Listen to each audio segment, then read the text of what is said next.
ዮሐንስ በመልእክቱ ላይ የሚጽፍልን እውነት ነው። ስለዚህ የሚያሻማ አይደለም ለማለት ነው። የሚያሻማ አይደለም፣ ግልጽ የሆነ ሐሳብ ነው። አንደኛ ዮሐንስ መልእክት ምዕራፍ 1 ቁጥር 4 ላይ እንዲህ ይለናል፣ ደስታችሁም እንዲፈጸም ይህን እንጽፍላችኋለን ይላል። ደስታችሁም እንዲፈጸም ማለት ይሄ መልእክት እንዲፈጸም እንጽፍላችኋለን ይላል። የተጻፈላቸው እነማን ናቸው ብለናል? እስቲ ማን ጎበዝ ነው የሚነግረኝ ከገስት ላይ? በሌሎቻችሁ ሚዩት አድርጉ። ዋን ኦፍ የተጻፈላቸው እነማን ናቸው?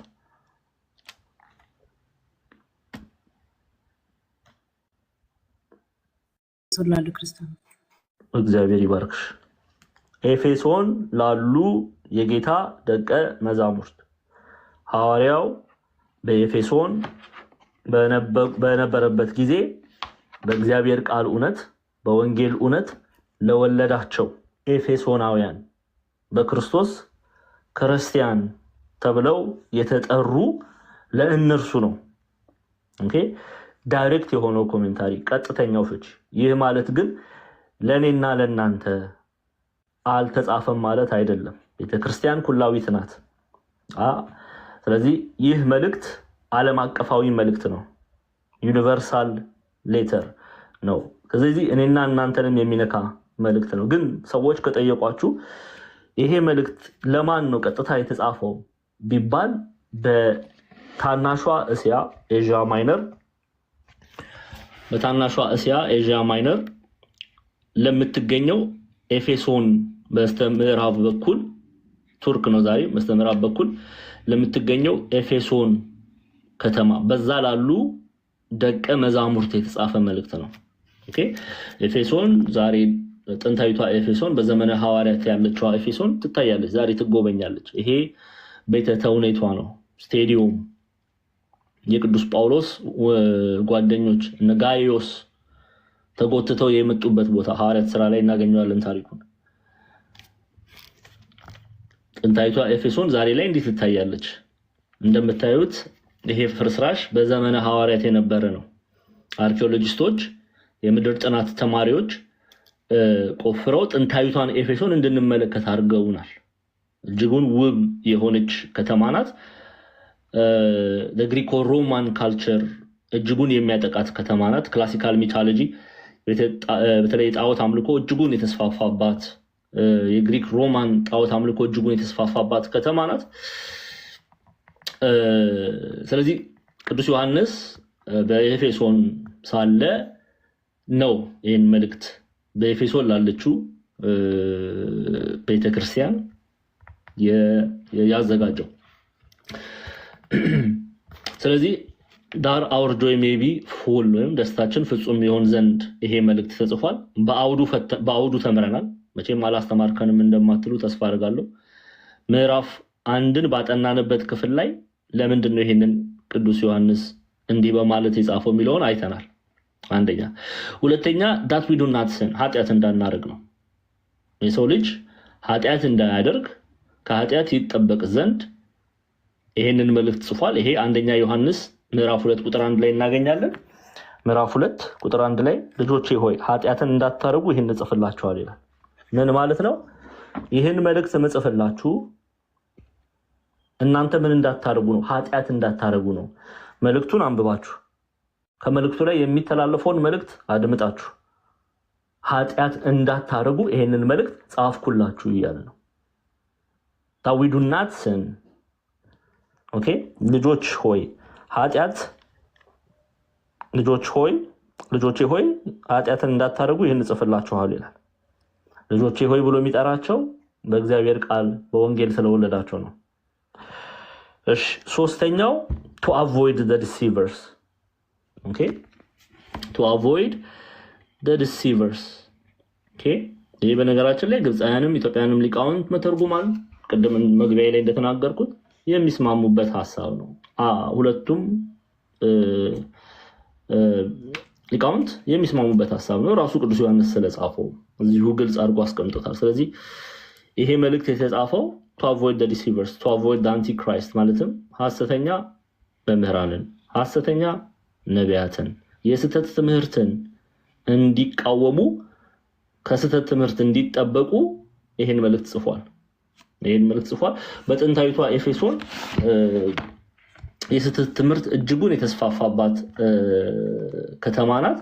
በጥንታዊቷ ኤፌሶን ብዙዎች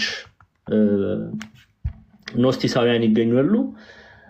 ጣዖት አምልኮ ከዚህ በፊት እንዳየነው ክላሲካል ሚቶሎጂ፣ ግሪኮ ሮማን ካልቸር፣ እነ ዙስ እና አፍሮዳይቲ እጅጉን የበዙበት የጣዖት አምልኮ የበዛባት ከተማ ናት። እነ አርጤምስን ማየት እንችላለን። እነ ዲያና ቤተ ጣዖታቸውን ሁሉን አይተናል። በጣም የስህተት ትምህርት የበዛባት ናት። የዲያቆን ኒቆላዎስ ትምህርትም የተስፋፋባት ከተማ ናት። ዲያቆን ኒቆላዎስ በሐዋርያት ሥራ ምዕራፍ 6 ቁጥር 5 ላይ ከሰባቱ ዲያቆናት መካከል ሐዋርያት እጃቸውን ጭነው የሾሙት አንዱ ነው። ስለዚህ ኒቆላውያን እጅጉን የበዙባት ከተማ ናት። የስህተት ትምህርት በኤፌሶን ገብቶ የሐሰተኛ ዲያቆን በኤፌሶን ገብቶ የስህተት ትምህርትን ጣዖት መብላት፣ ለጣዖት የተሰዋ መብላት ፈቀደ ነው፣ በዝሙት መመላለስ ችግር የለም የሚል የስህተት ትምህርትን ያስተምር ነበረ።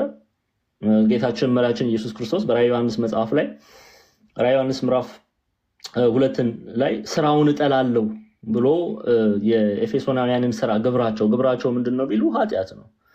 ኦፍኮርስ የኔና የናንተ ጌታ ኃጢአትን ይጠላል፣ ይጸየፋል። ስለዚህ ስራቸውን እጠላለሁ የተባለውን ኒቆላውያንን እንመለከታለን። በተለይ በነገረ ክርስቶስ ላይ ደግሞ ከጌታችን መሪያችን ኢየሱስ ክርስቶስ ስጋን የማርያምን ስጋ አልነሳም፣ ሰው አይደለም፣ ግን ምንድነው ሰው መስሎ ተመላለሰ የሚሉ የስህተት ትምህርት የሚያስተምሩ በኤፌሶን ነበሩ። መስሎ ነው እንጂ እሱ ሰው አይደለም፣ አምላክ አይደለም የሚሉ አሉ።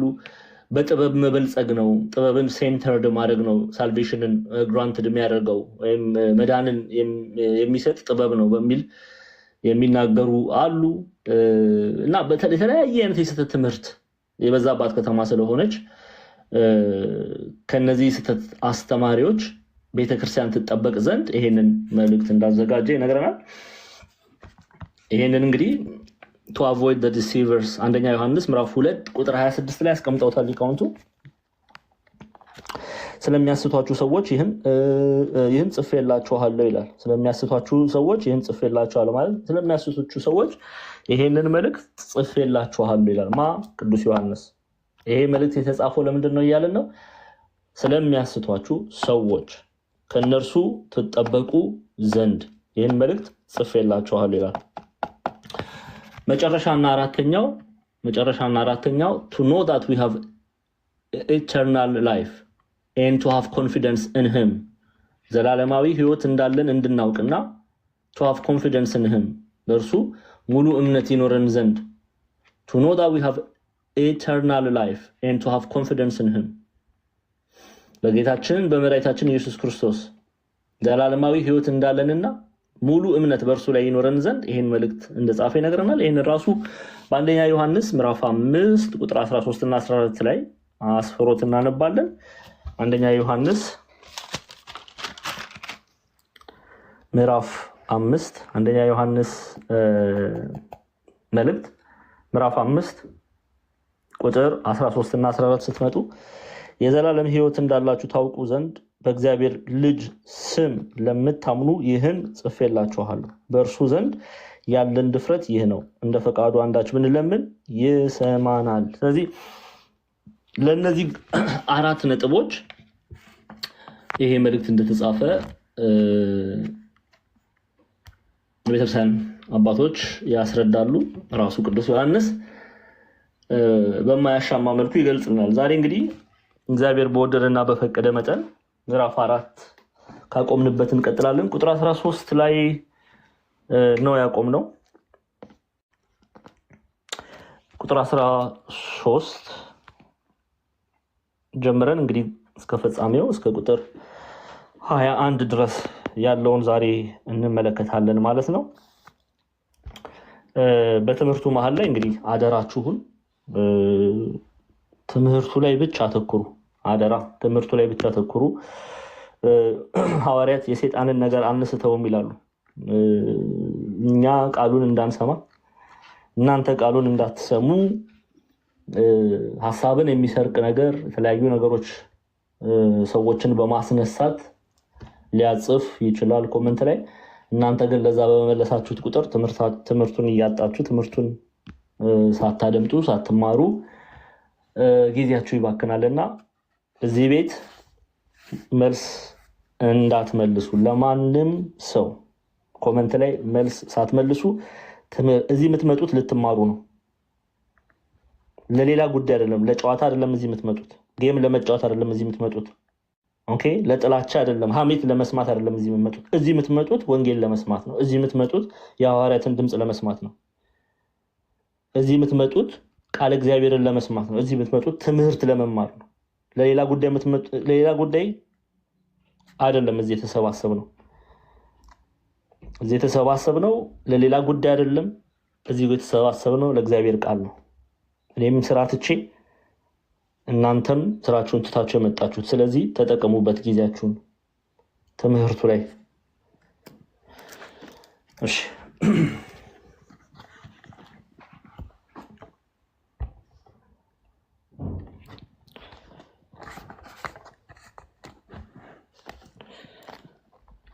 ልጀምር።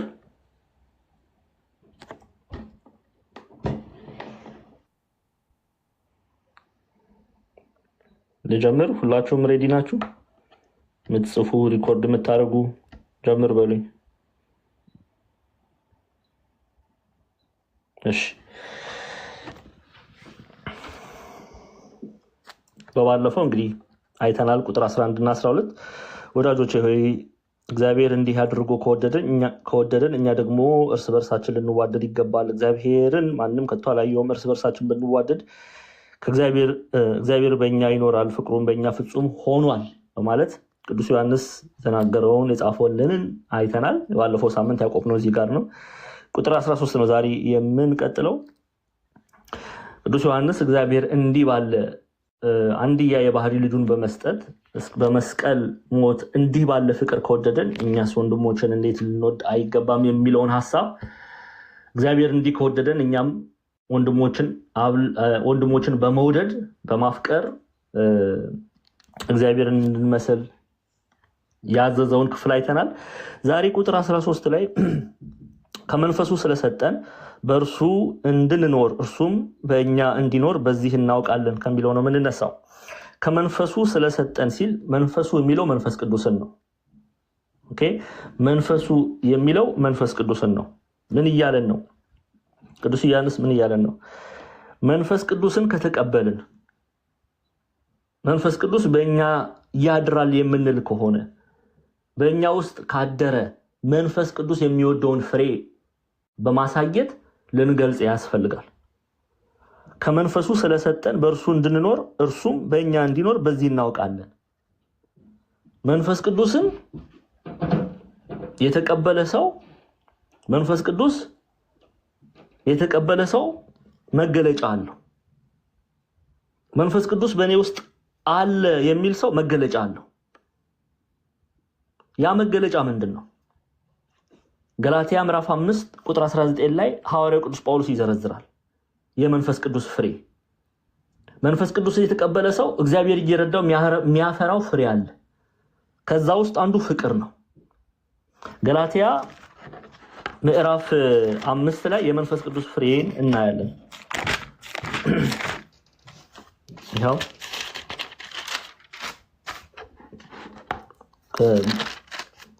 ገላትያ ምዕራፍ 5 ከቁጥር 19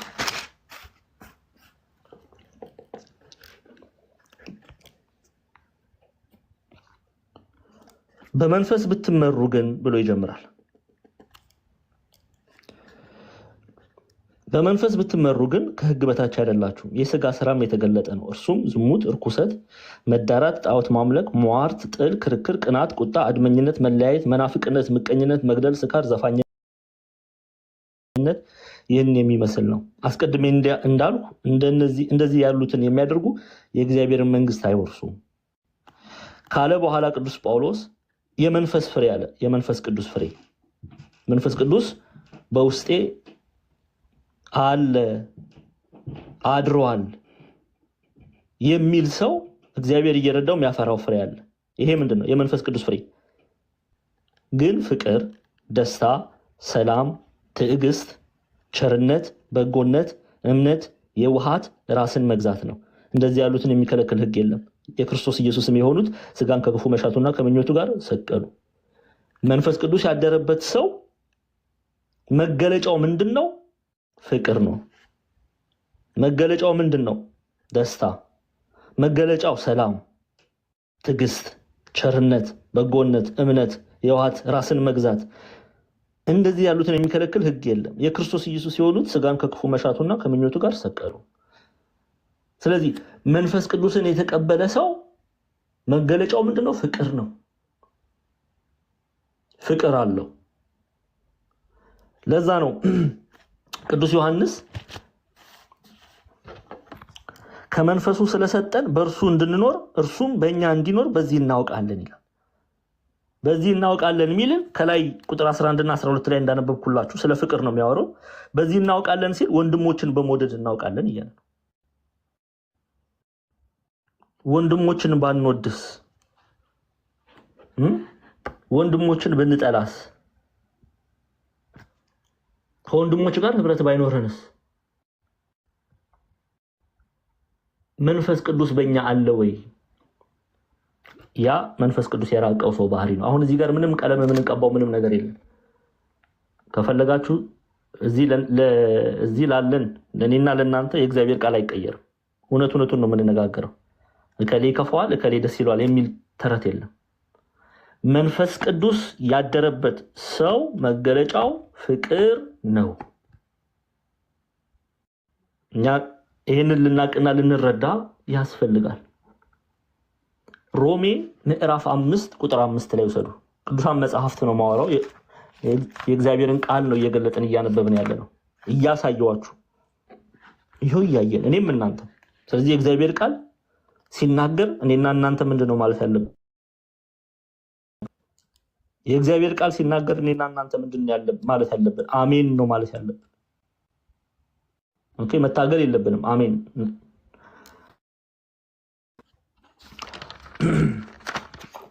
ሮሜ የሐዋርያው የጳውሎስ መልእክት ወደ ሮሜ ሰዎች።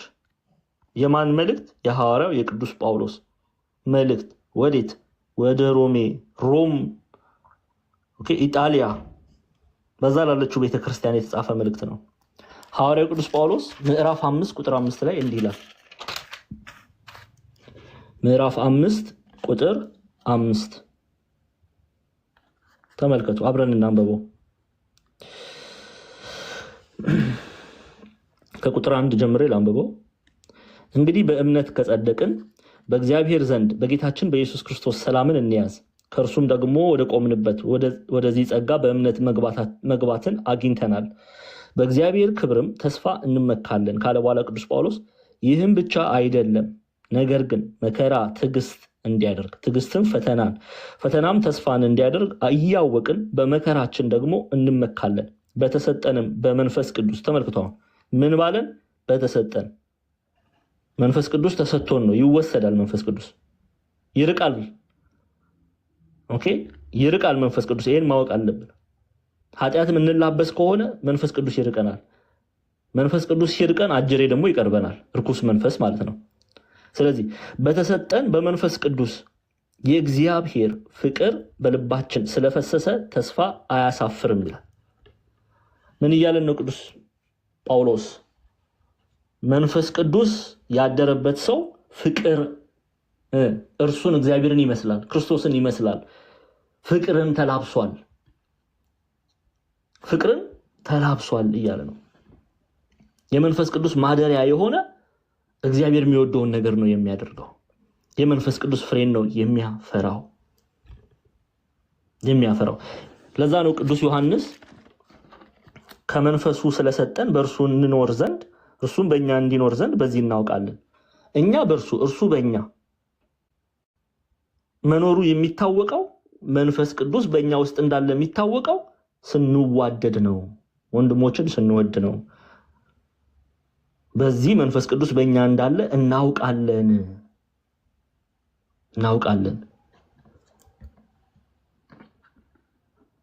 አንደኛ ዮሐንስ ምዕራፍ 3 ይቅርታ።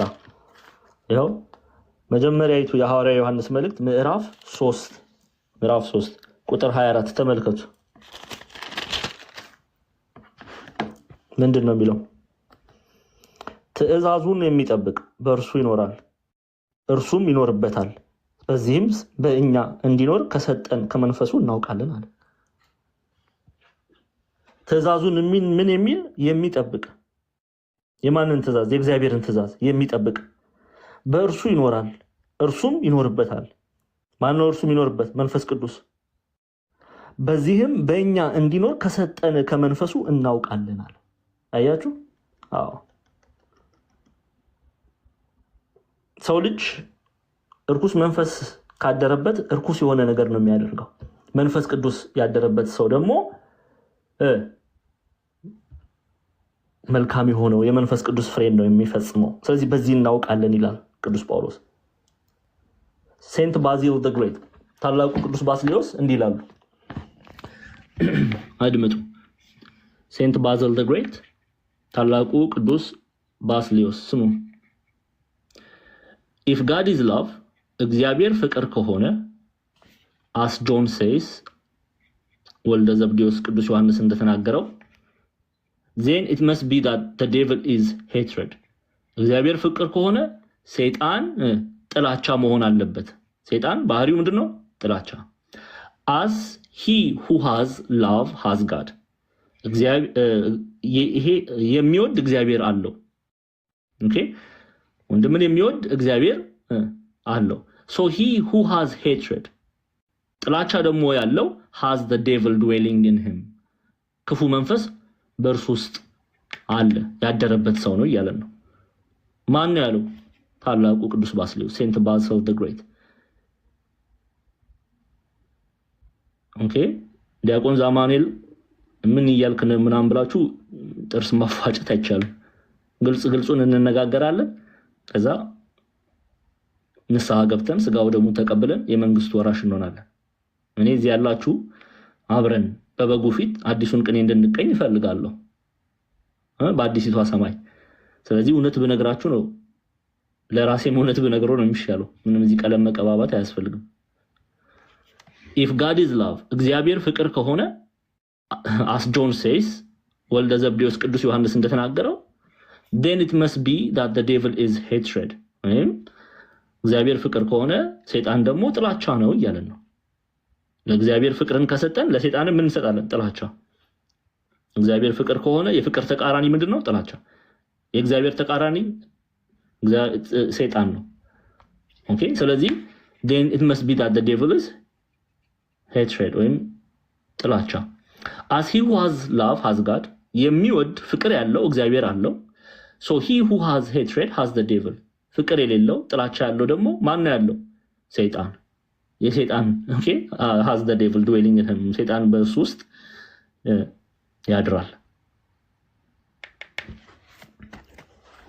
ለዛ ነው ከመንፈሱ ስለሰጠን በእርሱ እንድንኖር እርሱም በእኛ እንዲኖር በዚህ እናውቃለን የሚለው። በዚህ እናውቃለን። ሐዋርያው ቅዱስ ጳውሎስ በቆሮንቶስ መጽሐፍ ላይ አንደኛ ቆሮንቶስ ምዕራፍ 3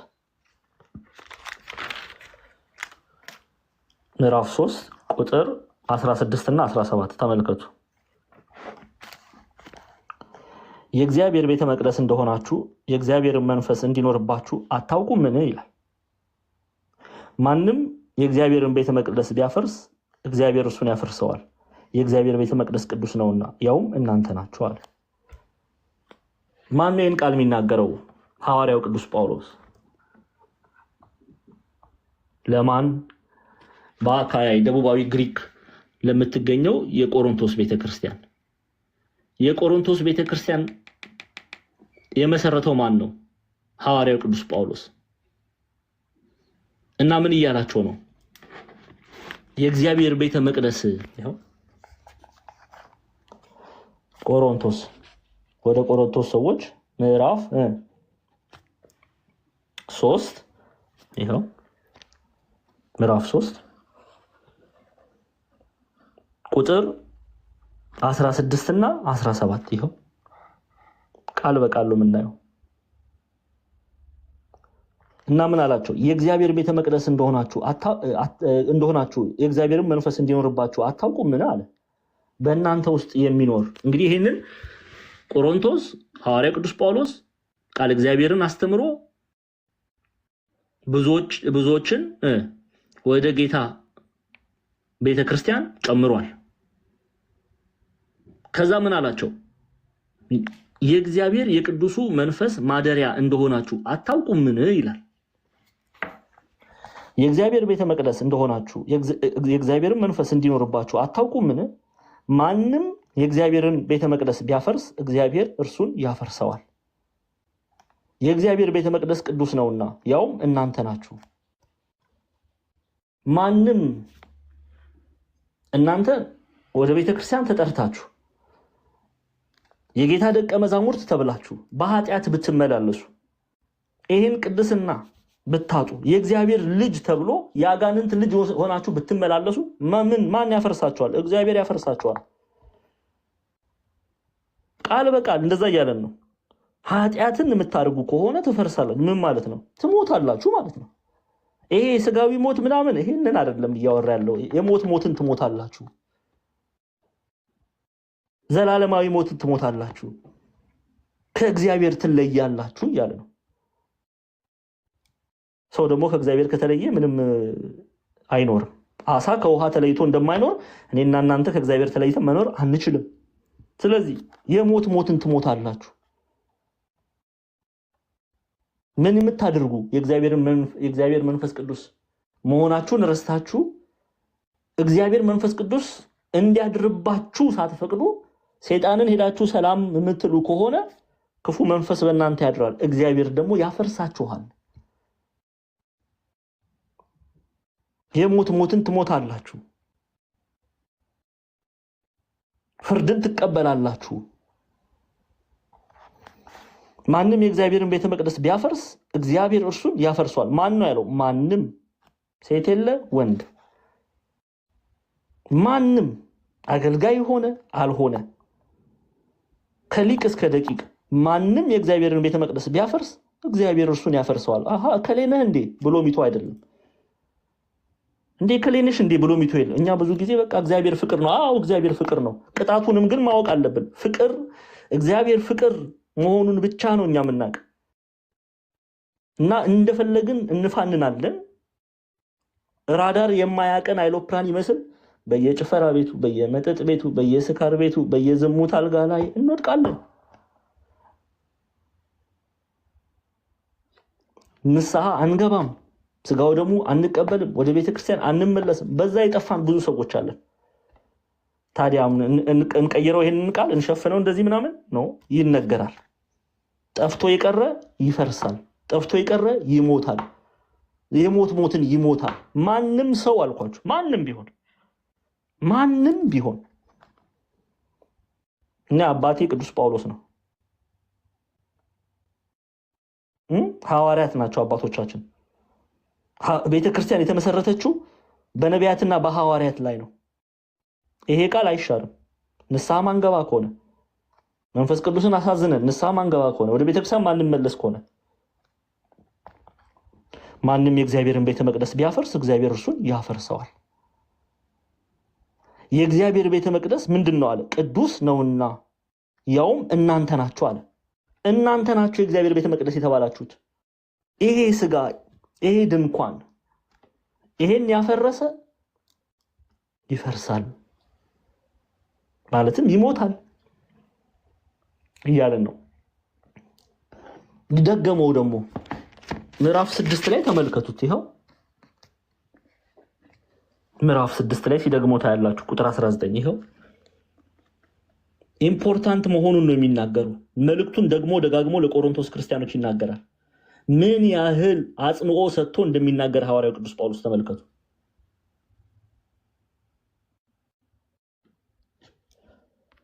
ምን ያህል ለጉዳዩ አጽንኦ እንደሰጠ ከዚህ ትረዳላችሁ። ደግሞ ይጽፍላችኋል። ይሄው ወይስ ስጋችሁ ከእግዚአብሔር የተቀበላችሁት በእናንተ የሚኖረው የመንፈስ ቅዱስ ቤተ መቅደስ እንደሆነ አታውቁምን አለ። እንዲያውም ግልጽ አደረገ። ስጋችሁ ይሄ ስጋ ማለት ነው። ይኸው ላሳያችሁ። ይሄ ስጋ ወይስ ስጋችሁ ከእግዚአብሔር የተቀበላችሁት በእናንተ የሚኖረው የመንፈስ ቅዱስ ቤተ መቅደስ እንደሆነ አታውቁምን? በዋጋ ተገዝታችኋል። ዋጋ የተባለው ምንድን ነው? በቀራንዮ ላይ የተከፈለልን የቤዛነት ስራ። ጌታችን መድኃኒታችን ኢየሱስ ክርስቶስ ደሙን አፍስሶ ስጋውን ቆርሶ አጥንቱን ከስክሶ ገዝቶናል።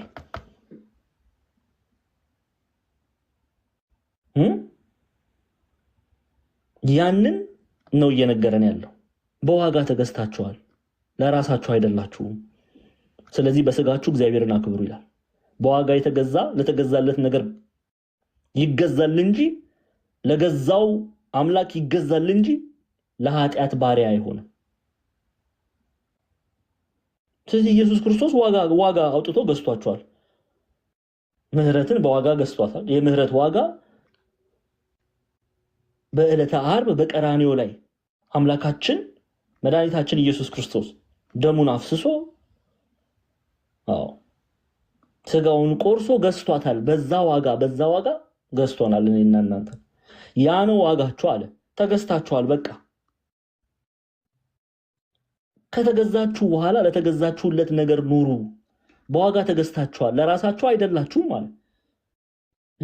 ዲያቆን ዛማኑኤል የዲያቆን ዛማኑኤል አይደለም። ሐና የሐና አይደለች። ሶሊያና የሶሊያና አይደለች። ዲያቆን ስለሺ የዲያቆን ስለሺ አይደለም።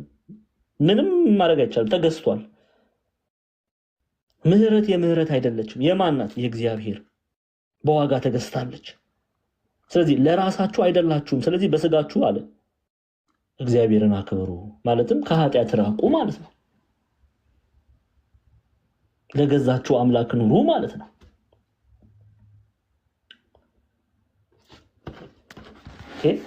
ለዚህ ነው ከመንፈሱ ስለሰጠን በእርሱ እንድንኖር እርሱም በእኛ እንዲኖር በዚህ እናውቃለን የሚለው።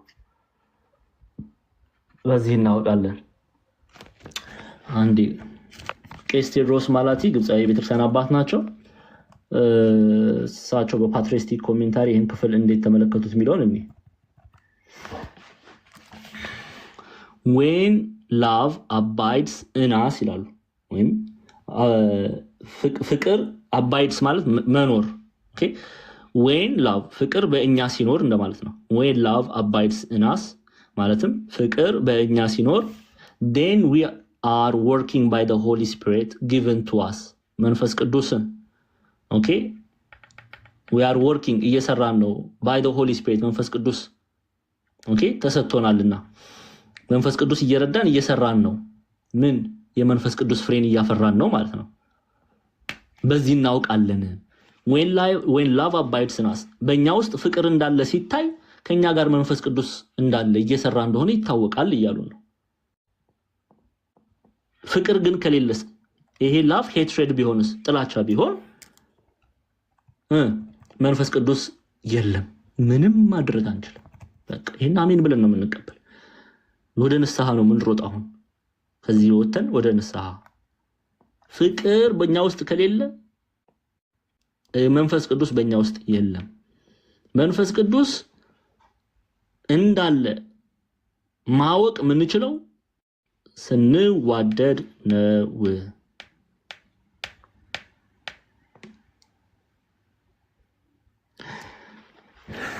እኔ ተናግሬያለሁ፣ ወደፊት እቀጥላለሁ። እንቀጥል። ቁጥር 14 እኛም አይተናል አባትም ልጁን የዓለም መድኃኒት ሊሆን እንደላከው እንመሰክራለን አለ። እኛም ምን ብለናል? አይተናል አባትም ልጁን የዓለም መድኃኒት ሊሆን እንደላከው እንመሰክራለን። ኢየሱስ ክርስቶስ የተላከው ምን ለመሆን ነው? የዓለም መድኃኒት ለመሆን ነው። የዓለም መድኃኒት ለመሆን ነው የተላከው። ይህን ደግሞ ቅዱስ ዮሐንስ በዮሐንስ ምዕራፍ 3 ቁጥር 16 ላይ ይነግረናል። ከዛ በፊት ግን ምንድን ነው ያለው? ተመልከቱ። ቁጥር 14 ላይ እኛም አይተናል አባትም ልጁን የዓለም መድኃኒት ሊሆን እንደላከው እንመሰክራለን አለ። እስቲ እዚች ጋር በደንብ አድርገን እንቆይ ትንሽ። ለምንድን ነው ቆይ ሶሊያና ሌሎቻችሁ ሚዩት አድርጉ። ይሄን መልእክት ዮሐንስን ያዘጋጀው ማን ነው?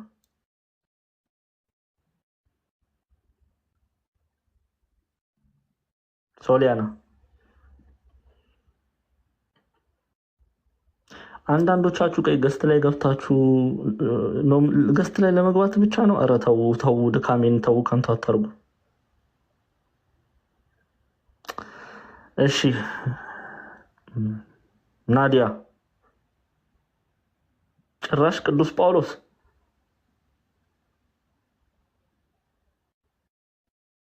ናዲያ ብቻዬን ነበር እንዴ ሳወራ የነበረው? ይሄን ሁሉ ዲያቆን ስለሺ እንደው ምንድን ነው የሉም እንዴ? ብቻዬን ነው እንዴ ጉሩሬ? እዚህ ማን ነው ይሄን መልእክት የጻፈው? ቅዱስ ዮሐንስ ወንጌላዊ። ቆይ ዲያቆን ያግዟት። ቆይ ራሷ ትመልሳለች። እኔ ምንም ችግር የለም። ዮሐንስ ራእይ ላይ እንገናኝ ብቻ። ጥያቄና መልስ እዛ ላይ ደህና አድርጌ ችግር የለም። ማን ነው የጻፈው? ቅዱስ ዮሐንስ። ይሄ ራሴው መለስኩት። እሺ ቅዱስ ዮሐንስ ይሁን አላችሁ። ግን እስቲ ምህረት አለሽ?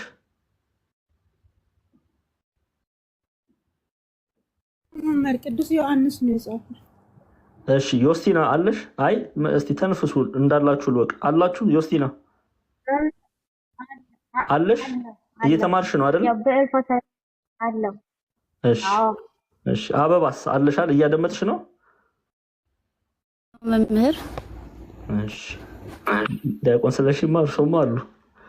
ጎበዝ ነው ትርሶ። ዋን ኦፊ አለሽ? መምህር ናዲያ አለሽ? ሃና ሶሊያና ጥያቄ ስጠይቅ ነው ማትኖሪ አንቺ? ተይ ሶሊያና ተይ። እሻውን ሚውት ክፈቺ። ማን ነው ይሄን መልእክት የጻፈው? ሶሊያና ስራ ላይ ነበርኩ። እሺ እንደዛ ከሆነሽ ይሁን። መልሱን ግን ታውቂያለሽ አይደል? እሺ ማዳም መታ ነው ብለን እንያዘው። እሺ ናዲያ ማን ነው የጻፈው ይሄንን? የትኛው ዮሐንስ? መጥምቁ ዮሐንስ ነው ወይስ ማርቆስ የተባለው ዮሐንስ ነው ወይስ ወንጌላዊው ቅዱስ ዮሐንስ ከ12ቱ ሐዋርያት መካከል የሚመደበው ነው? ወንጌላዊ። ጎበዝ እየተማርሽ ነው ማለት ነው። እሺ አሁን ናዲያ እንደነገረችን ወንጌላዊው ቅዱስ ዮሐንስ ነው ይሄን መልእክት የጻፈው። አሁን አስተምሩ እችን ክፍል ለመረዳት ማለት ነው። ቁጥር 14ን ለመፍታት ነው አሁን ይሄን ጥያቄ ጠየቅኩት። አሁን ምን አለ? እኛም አይተናል አለ። ማ ወልደ ዘብዴዎስ ያዕቆብ ወንድም ቅዱስ ዮሐንስ እኛም አይተናል። ምንድነው ያየው? እኛም አይተናል፣ አባትም ልጁን የዓለም መድኃኒት ሊሆን እንደላከው እንመሰክራለን አለ። እኛም አይተናል ሲል ኢየሱስ ክርስቶስን አይተናል በአይናችን እያለ ነው። አላየም እንዴ? አይቷል። እስቲ እንመልከት። ማቴዎስ 10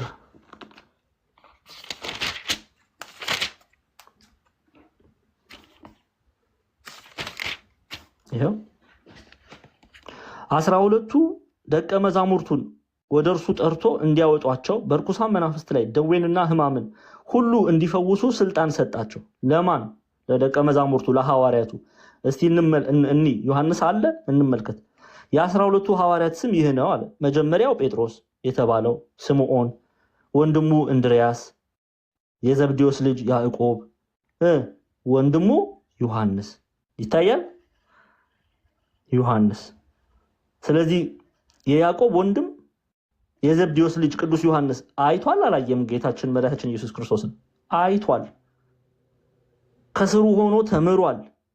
ስለዚህ ምን አለ? አሁን መልእክቱን ሲጽፍ ምን አለ?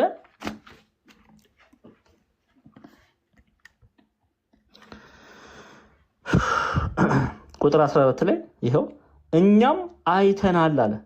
እኔ ብቻ ደግሞ አይደለም አይቻል አለ፣ እኛም አለ። እኛም የሚለው ማንን ነው? ሐዋርያቱን። ወደ ዓለም ሂዱ ምስክር ሁኑ የተባሉትን ሐዋርያቱን ጨምሮ እኛም አይተናል ይላል። ታስታውሳላችሁ? መጀመሪያ የሐዋርያ ዮሐንስ መልእክት ምዕራፍ 1 ቁጥር 1 ላይ ምንድነው የሚለው? ስለ ሕይወት ቃል ስለ ኢየሱስ ክርስቶስ ስለ ሕይወት ቃል ከመጀመሪያው የነበረውን የሰማነውን አለ ከጌታ ስር ቁጭ ብሎ ሰምቷልና በአይኖቻችንም ያየነውን የተመለከትነውንም እጆቻችንም የዳሰሱትን እናወራለን አለ። ለምን? በጆሮቹ ሰምቷል፣ በአይኖቹ አይቷል፣ በእጆቹ ጌታ እንዳሷል። አቤት እንዴት የታደለ ሐዋርያ ነው! በጆሮቹ የጌታን ቃል ሰምቷል፣ የእግዚአብሔርን ቃል ሰምቷል በጆሮቹ። የኔና የእናንተ ጆሮ ምንድነው የምንሰማው? ምንድነው እኔና እናንተ የምንሰማው? ጆሮቻችን መከራ ነው እኮ የምናበላቸው። በየቤቱ በየቲክቶክ ቤቱ እየገባን ሀሜት ነው የምንሰማው አይደለ? እኛ ጆሮአችን ለተፈጠረለት ዓላማ እንዳንኖረው ራሱ ሸፍነናል።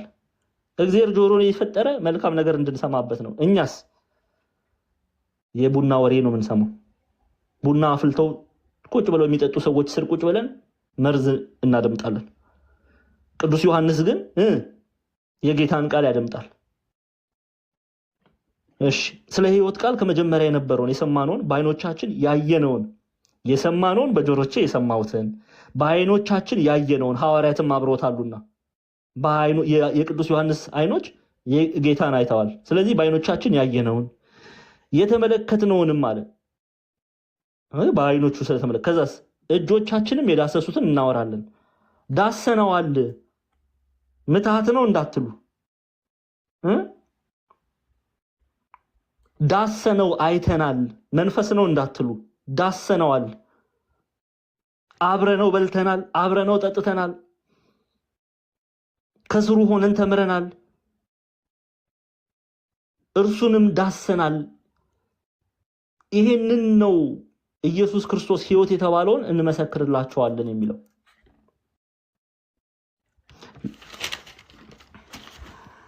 ከዛ ቁጥር 14 ላይ እኛም አይተናል አባትም ልጁን የዓለም መድኃኒት ሊሆን እንደላከው እንመሰክራለን። አይተናል ኢየሱስ ክርስቶስን፣ ዳሰነዋል ኢየሱስ ክርስቶስን፣ ሰምተነዋል ኢየሱስ ክርስቶስን። እርሱ የዓለም መድኃኒት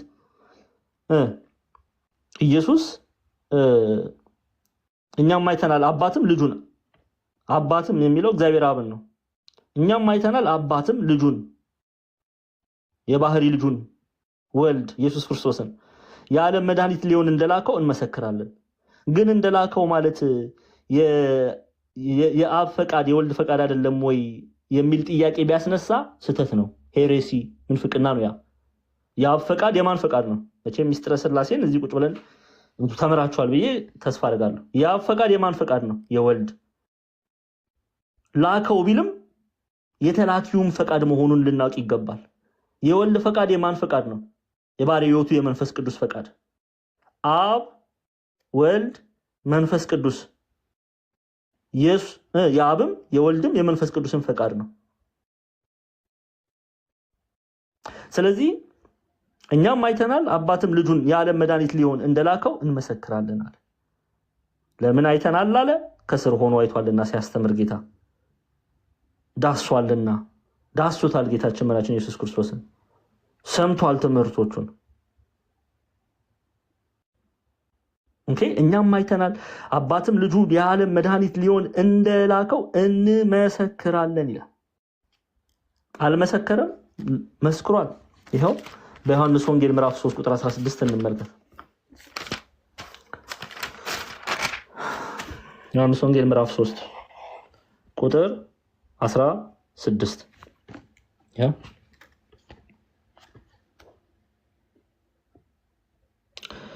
ዓለም በልጁ እንዲድን ነው እንጂ በዓለም እንዲፈርድ እግዚአብሔር ወደ ዓለም አላከውም።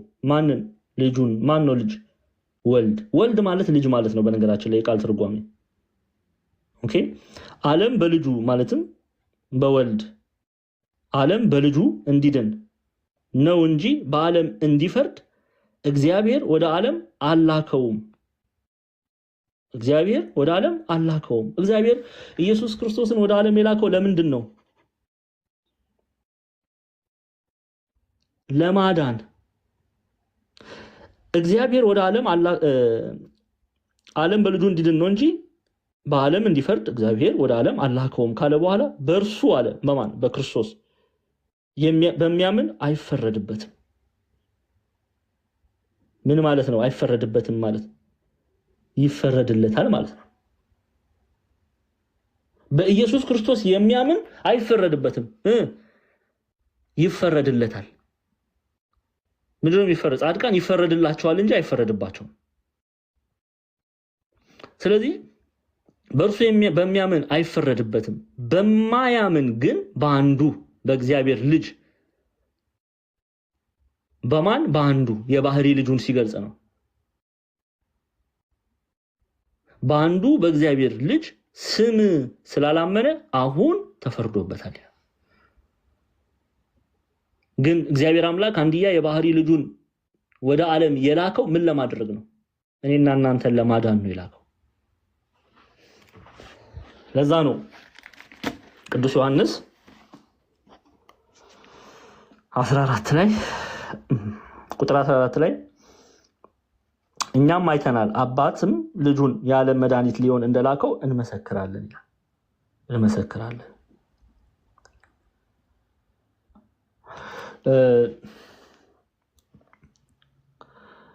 አንደኛ ዮሐንስ ምዕራፍ 4 ቁጥር 10 ላይም ማየት እንችላለን። ቁጥር 10 ላይ ከፍ ብትሉ ይሄው እግዚአብሔር እርሱ ራሱ እንደወደደን ስለ ኃጢአታችን ማስተሰሪያ ይሆን ዘንድ ልጁን እንደላከ እንጂ እኛ እግዚአብሔር እንደወደድን ነው አይደለም ይለናል። ደግመን እንየው 10 እግዚአብሔር እርሱ ራሱ እንደወደደን ስለ ኃጢአታችን ማስተሰሪያ ይሆን ዘንድ ልጁን እንደላከ እንጂ እኛ እግዚአብሔርን እንደወደድነው አይደለም ሲል እኛ ወደድነው አይደለም እሱ የወደደን፣ እኛ ፈልገነው አይደለም እሱ የፈለገን። እኛ በኃጢአት በምንመላለስበት ሰዓት ነው እርሱ ያፈቀረን የወደደን። የሚወደድ ነገር ሳይኖረን ወደደን እያለ ነው። ከዛስ በኋላ ምን አለ? እግዚአብሔር እርሱ ራሱ እንደወደደን ስለ ኃጢአታችንም ማስተሰሪያ ይሆን ዘንድ ልጁን እንደላከ እንጂ እኛ እግዚአብሔርን እንደወደድነው አይደለም። ታዲያ ኢየሱስ ክርስቶስ አንድ ጊዜ በከፈለው የቤዛነት ስራ የመስቀል ስራ ራሱ ሊቀ ካህን ሆኖ ራሱ መስዋዕት ተቀባይ ሆኖ ራሱ መስዋዕት ሆኖ ከራሱ ጋር ምን አለን ትላለች ቤተክርስቲያን? አስታረቀን። ይሄ ግን ስንት ጊዜ ነው የፈጸመው? አንድ ጊዜ። አንድ ጊዜ።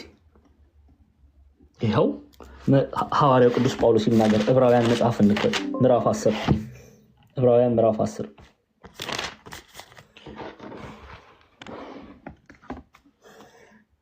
አንድ ደቂቃ አንዴ ስልኬ ባትሪ ሊዘጋ ነው። ላፕቶፕ ጠብቁኝ አንድ ቻርጅ ላድርግ፣ ጠብቁኝ።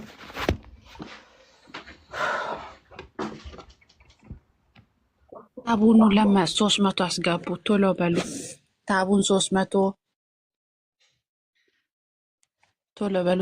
ታብ አድርጉ። እስከዛ ድረስ ታቡን 300 ኮፒ፣ ሼሩን ደግሞ 10,000 እናስገባው። ቶሎ በሉ መምህር እስከሚመጡ ቶሎ በሉ። እግዚአብሔር ይባርካችሁ። የምትታዘዙ እንዳይቆራረጥ ነው እኮ።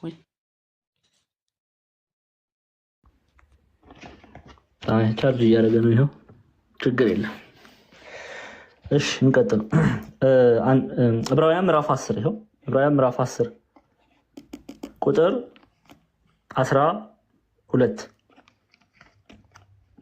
እርሱ ግን ይላል ሐዋርያው ቅዱስ ጳውሎስ። እርሱ ግን ሲል ኢየሱስ ክርስቶስን ነው።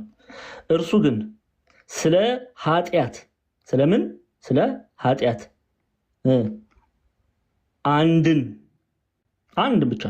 አንድን መስዋዕት ለዘላለም። አያችሁ፣ የአንዱ መስዋዕት በጊዜ የሚገደብ አይደለም፣ ለዘላለም ነው። አንድን መስዋዕት ለዘላለም አቅርቦ በእግዚአብሔር ቀኝ ተቀመጠ። አያችሁ፣ ተቀመጠ። ስለዚህ ቅዱስ ዮሐንስ አይተናል ይሄንንም። ኦኬ፣ እኛም አይተናል አባትም ልጁን የዓለም መድኃኒት ሊሆን እንደላከው እንመሰክራለን ይላል። እንመሰክራለን። ያ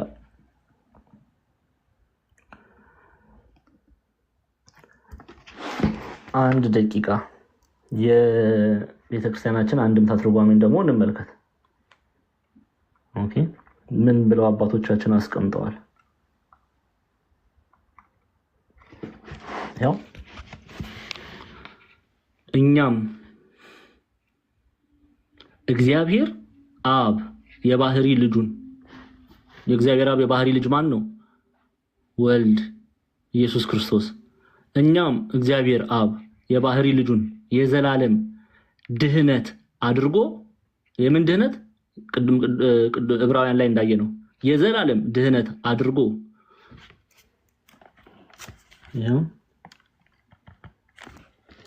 እንደሰደደው አውቀን አምነናል መስክረናል ብሎ ያስቀምጣሉ። አምነናል መስክረናል። ይሄ ነው የቤተክርስቲያን ትምህርት። አንድ ጊዜ በከፈለው የቤዛነት ስራ እሱ ሊቀ ካህን ሆኖ ትላለች ቤተክርስቲያን። እሱ መስዋዕት ራሱ መስዋዕት ሆኖ እርሱ መስዋዕት ተቀባይ ሆኖ ከራሱ ጋር እሱ እግዚአብሔር ነውና አስታረቀን ከራሱ ጋር። ይሄን ግን የፈጸመው ስንት ጊዜ ነው? አንድ ጊዜ። ታዲያ ከዚህ በኋላ ሌላ መስዋዕት ያቀርባል ወይ? አያቀርብም። ለዛ ነው ሐዋርያው ቅዱስ ጳውሎስ አንድ ጊዜ ያለው።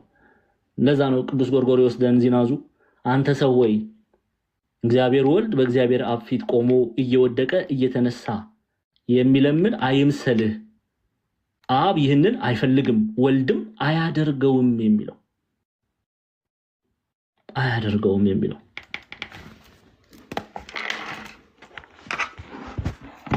እሺ 15 ቁጥር 15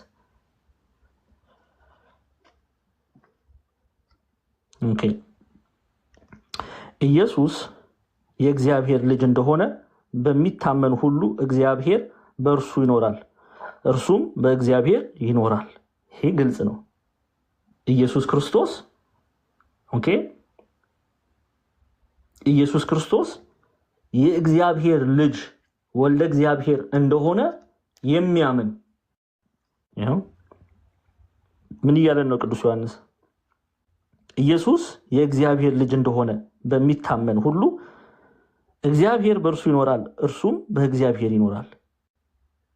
ኦኬ ኢየሱስ ክርስቶስ የእግዚአብሔር ልጅ እንደሆነ የሚያምን እግዚአብሔር በእግዚአብሔር የሚያምን ወልደ እግዚአብሔር እንደሆነ የሚያምን እርሱ አለ እግዚአብሔር በእርሱ ይኖራል እርሱም በእግዚአብሔር ይኖራል። የእግዚአብሔር ልጅ ነው ኢየሱስ ክርስቶስ። እሱ አዳኝ ነው። እሱ መሲህ ነው። እሱ እውነትም ክርስቶስ ነው ብሎ ኢየሱስ ክርስቶስን የተቀበለ እግዚአብሔር በእርሱ እርሱ በእግዚአብሔር ይላል ቅዱስ ዮሐንስ። ኢየሱስ ክርስቶስን ያልተቀበለ አብም መንፈስ ቅዱስም የሉትም። የአብ ፍቅር የለው። ኢየሱስ ክርስቶስን የማይወድ የአብም የመንፈስ ቅዱስም ፍቅር የለውም። ኢየሱስ ክርስቶስን አምላክ፣ መድኃኒት፣ ቤዛ፣ አዳኝ አድርጎ የማይቀበል እግዚአብሔር አብ የለም በእርሱ ውስጥ። ኢየሱስ ክርስቶስን የማይወድ እግዚአብሔር አብ በእርሱ ውስጥ የለም። የእግዚአብሔር ፍቅር በእርሱ ውስጥ የለም። እግዚአብሔርን የካደ ነው። እንደዛ ነው እያለን ያለው ቅዱስ ዮሐንስ። እንመልከት ግብፃውያን መተርጉማን ይህን ክፍል እንዴት ብለው ነው? ከዛ በፊት አንደኛ ዮሐንስ ምዕራፍ 5 ቁጥር 5 እንዴ እዚሁ ላይ ሩቅ ሳንሄድ አንደኛ ዮሐንስ ምዕራፍ 5 አንደኛ ዮሐንስ ምዕራፍ 5 ቁጥር 5 ምዕራፍ 5 ቁጥር 5 ተመልከቱ። ከእግዚአብሔር የተወለደ ሁሉ ዓለምን ያሸንፋል፣ ዓለምንም የሚያሸንፈው እምነታችሁ ነው። ኢየሱስም የእግዚአብሔር ልጅ እንደሆነ ከሚያምን በቀር ዓለምን የሚያሸንፍ ማን ነው ይላል። እምነታችን ይሄ ነው። ኢየሱስ ክርስቶስ የእግዚአብሔር ልጅ እንደሆነ የማያምን እርሱ በዓለም ነው ያለ፣ ዓለምን በእርሱ ነው ያለችው። እግዚአብሔር ግን ኢየሱስ ግን የእግዚአብሔር ልጅ እንደሆነ የሚያምን እርሱ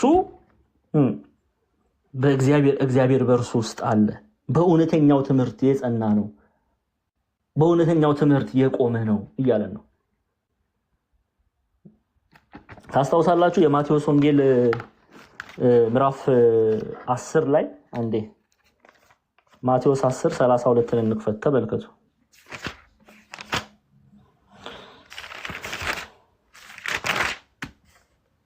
32 ይኸው ማቴዎስ 10:32 እንግዲህ አትፍሩ። ማቴዎስ ወንጌል ምዕራፍ 10:32 ይቅርታ። ስለዚህ በሰው ፊት ለሚመሰክርልኝ ሁሉ እኔ ደግሞ በሰማይ ባለው በአባቴ ፊት እመሰክርለታለሁ። በሰው ፊትም የሚክደኝ ሁሉ እኔ ደግሞ በሰማያት ባለው በአባቴ ፊት እክዳለሁ ይላል ጌታችን። ምን እያለ ነው?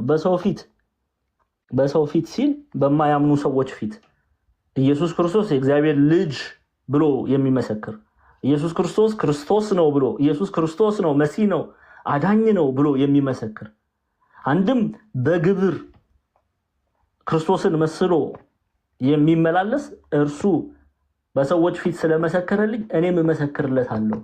ምንድነው ምስክርነቱ? ኑ የአባቴ ብሩካን ዓለም ሳይዘጋጅ በፊት ወደ ተዘጋጀላችሁ ወደ መንግስተ ሰማያት ግቡ ብዬ መሰክርለታለሁ ነው እያለን ያለው። እሺ የሉቃስ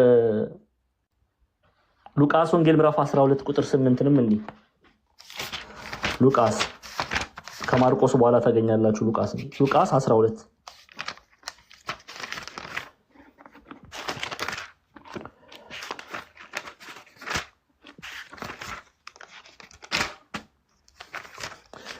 የሉቃስ ወንጌል ምዕራፍ 12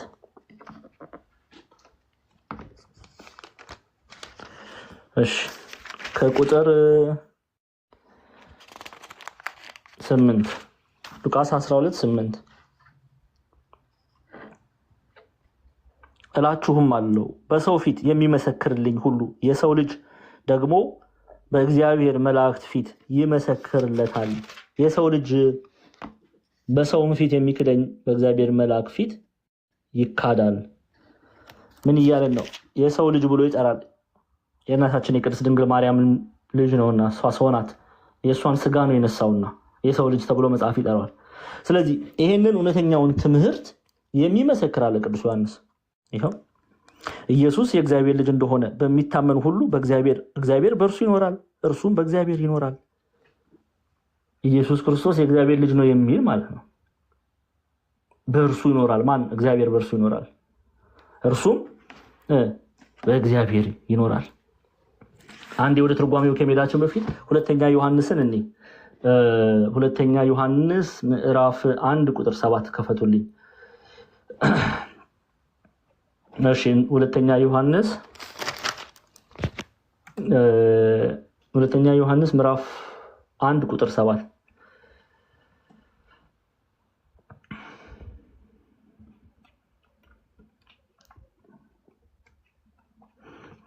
ቼክ ላድርግ። ኦኬ ሁለተኛ ዮሐንስ መጀመሪያ የሐዋርያ ዮሐንስ መልእክት ምዕራፍ 2 ማለት ነው። ነው ይቅርታ፣ ሁለተኛ የሐዋርያ ዮሐንስ መልእክት በአንድ ምዕራፍ እናስረውና ቁጥር 7 ይቅርታ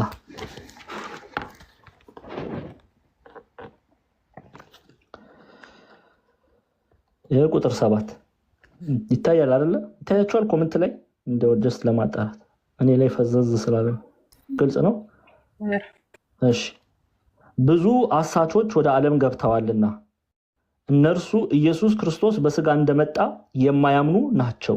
ይህ አሳቹና የክርስቶስ ተቃዋሚ ነው። አያችሁ? ብዙ አሳቾች በኤፌሶን ያሉ ብዙ አሳቾች ምን የሚል ትምህርት ያስተምራሉ? በስጋ አልመጣም፣ ኢየሱስ መስሎ ነው የመጣው፣ ሰው አይደለም ብለው የሚያስተምሩ አሉ። ስለዚህ አንድም በኤፌሶን ያሉ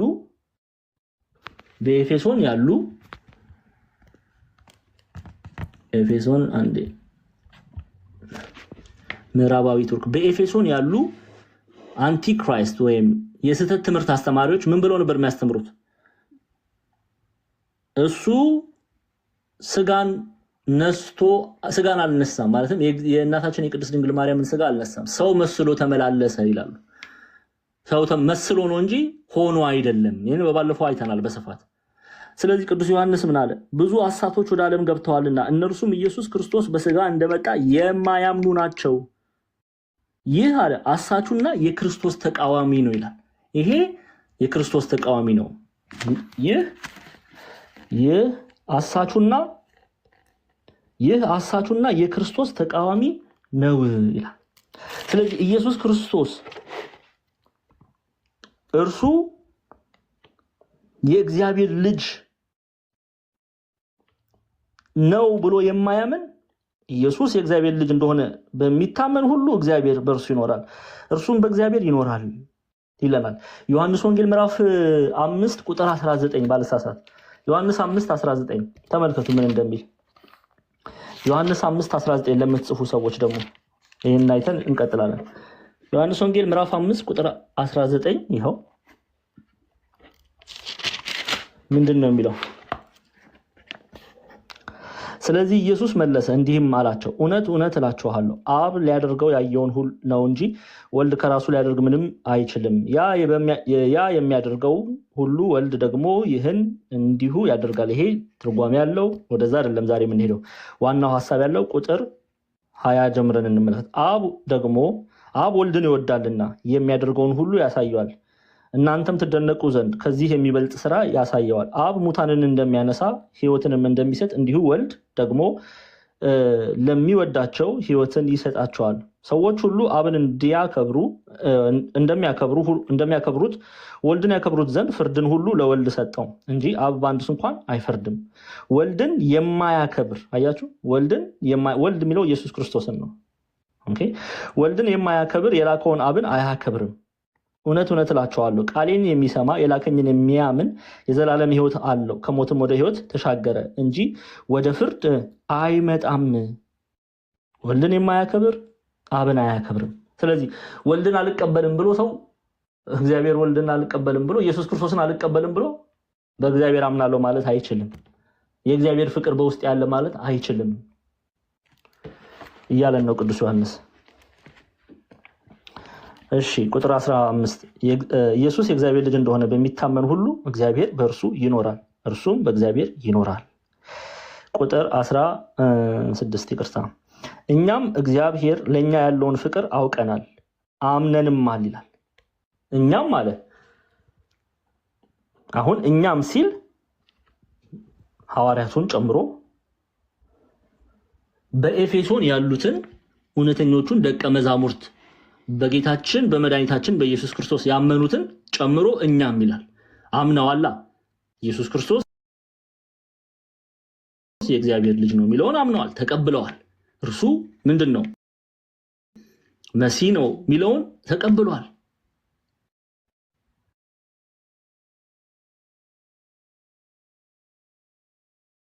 መድኃኒት ቤዛ ነው የሚለውን ተቀብለዋል። እርሱ የእግዚአብሔር ልጅ ነው የሚለውን ተቀብለዋል። ስለዚህ ምን አለ? እኛም አለ። እኛም ይላል። መምህር ክርስቶፎሮስ መጥተዋልና አንድ ሰው ከገስት ለመምህራን በፈቃድ እሺ፣ ቆይ ግን ተማሪ ወርደሽ ታቸው ነሽ ተማሪ። እሺ አደራ፣ አልጨረስንም። እሺ መምህር ይግቡ። መምህር ክርስቶፎሮስ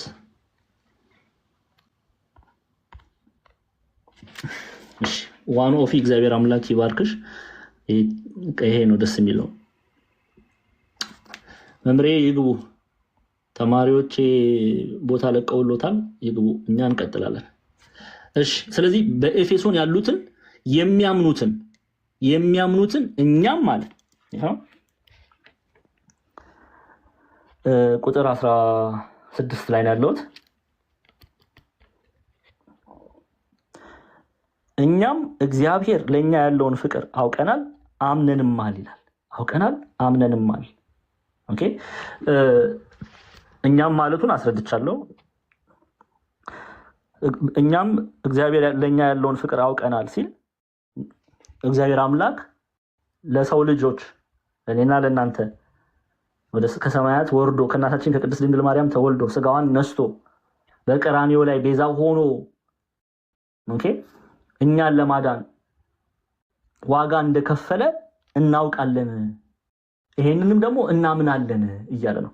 እናምናለን የተከፈለልንን የተገዛንበትን ዋጋ እናምናለን እንቀበላለን እያለ ነው ቅዱስ ዮሐንስ። እሱ ብቻ ግን አይደለም፣ ሐዋርያቱም በኤፌሶን ያለችዋን ቤተክርስቲያን የጌታችን የመድኃኒታችን የኢየሱስ ክርስቶስ ቤተክርስቲያን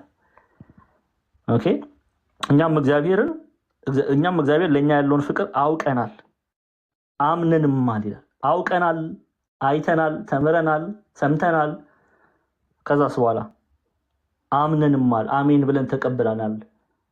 አምነናል። በማን ነው ያመኑት? በኢየሱስ ክርስቶስ። እሱ ምን እንደሆነ አምላክ እንደሆነ የእግዚአብሔር ልጅ እንደሆነ እናምናለን እያለ ነው። የእግዚአብሔር ልጅ እንደሆነ እናምናለን አምነንማል ይላል። አምነንማል። አንድ የቤተክርስቲያናችን አንድምታ ትርጓሜ እንመልከት።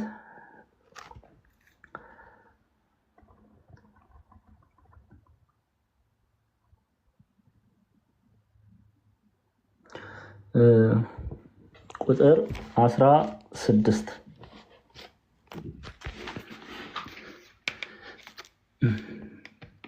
ፍቅረ እግዚአብሔር ያደረብን እኛ አውቀን ተረድተን አምነናል። አንድም ፍቅረ እግዚአብሔር አድሮብን እንዳለ አውቀን ተረድተን አምነናል። አንድም ፍቅረ እግዚአብሔር ያደረበት ሰው ከኛ ጋር አንድ እንደሆነ አውቀን ተረድተን አምነናል። አንድም በእኛ አድሮ ያለውን ፍቅረ እግዚአብሔር አውቀን ተረድተን አምነናል። የእግዚአብሔርን ፍቅር አውቀናል፣ ተረድተን ተምረን አውቀናል፣ አምነናል እያለ ነው ቅዱስ ዮሐንስ። ሐዋርያትን ወክሎ በኤፌሶን ያሉትን ያመኑትን ደቀ መዛሙርት ወክሎ ቤተክርስቲያንን ወክሎ ሚላል ፍቅረ እግዚአብሔር ያደረብን እኛ አውቀን ተረድተን አምነናል። አንድም ፍቅረ እግዚአብሔር አድሮብን እንዳለ አውቀን ተረድተን አምነናል። አንድም ፍቅረ እግዚአብሔር ያደረበት ሰው ከኛ ጋር አንድ እንደሆነ አውቀን ተረድተን አምነናል። አንድም በእኛ አድሮ ያለውን ፍቅረ እግዚአብሔር አውቀን ተረድተን አምነናል፣ ተቀብለናል። የእግዚአብሔር ልጅ እንደሆነ ኢየሱስ ክርስቶስ ለኔና ለናንተ ቤዛ እንደሆነ በቀራንዮ ላይ ፍቅሩን እንደገለጸልን አምነናል፣ ተረድተናል፣ አውቀናል እያለ ነው። አምነናል፣ ተረድተናል፣ አውቀናል። ለዛ ነው ቤተክርስቲያን ፍቅሩን በመስቀል ላይ የከፈለውን ፍቅር እያነሳች ለዓለም ያሳየውን ፍቅር እያነሳች ቤዛ ኩሉ ዓለም የምትለው። ቤዛ ኩሉ ዓለም። እሺ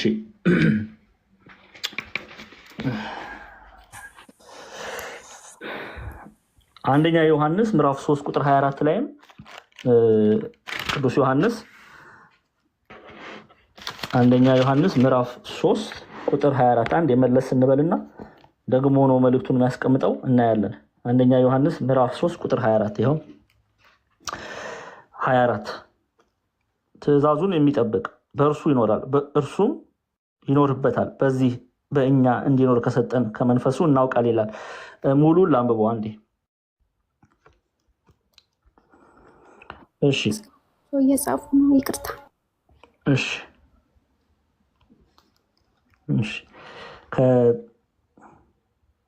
ከቁጥር 21 ጀምሮ ላንብበው።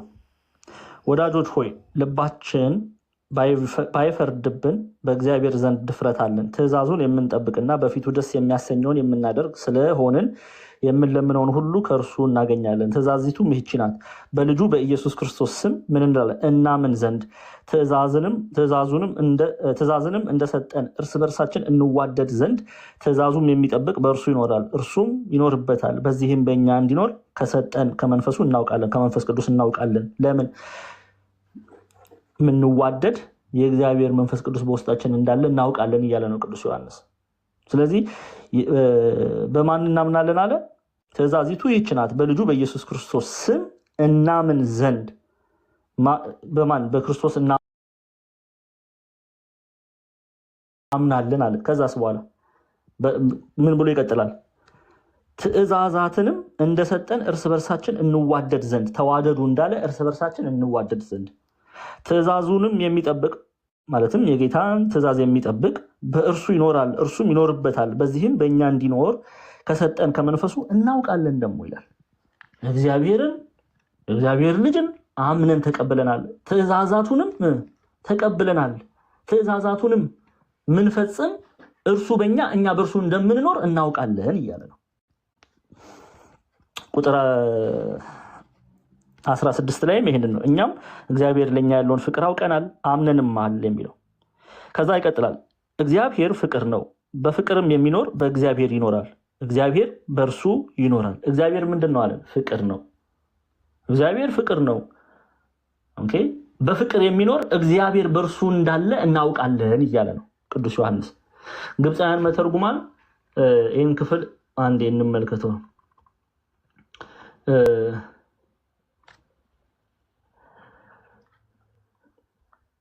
አንዴ ይኸው once we taste God's love and respond to it ይላል። ምን ማለት ነው? አንድ ጊዜ የእግዚአብሔርን ፍቅር ከቀመስን በኋላ and respond to it ከመለስን በኋላ ማለትም የእግዚአብሔርን ፍቅር ለሰው ልጅ የከፈለውን ዋጋ ፍቅሩን ከቀመስን በኋላ once we tasted God's love and respond to it ከመለስን በኋላ then all our desires is to long for the Lord's day with confidence ይላል። ምን እያለን ነው? እንግዲህ ፍላጎታችን ሁሉ የእግዚአብሔርን ፍቅር ከቀመስን በኋላ የእግዚአብሔርን ፍቅር ቀምሰን ወደ እግዚአብሔር ከተመለስን በኋላ then all our desires ይሄም መሻት ማለት ነው። ፍላጎት ዲዛይር መሻት ሁሉ then all our desires ሁሉ መሻታችን ፍላጎታችን is to long for the Lord's day with confidence ምን ማለት ነው? የጌታን ቀን በልበ ሙሉነት መናፈቅ ነው። የጌታን ቀን ማለት ኢየሱስ ክርስቶስ ሁለተኛ ጊዜ ሲመጣ በጻድቃን ላይ ሊፈርድ በኃጥአን ላይ ሊፈርድባቸው ሲመጣ ያንን ቀን የጌታን ቀን በልበ ሙሉነት እንናፍቃለን። because ምክንያቱም we follow his examples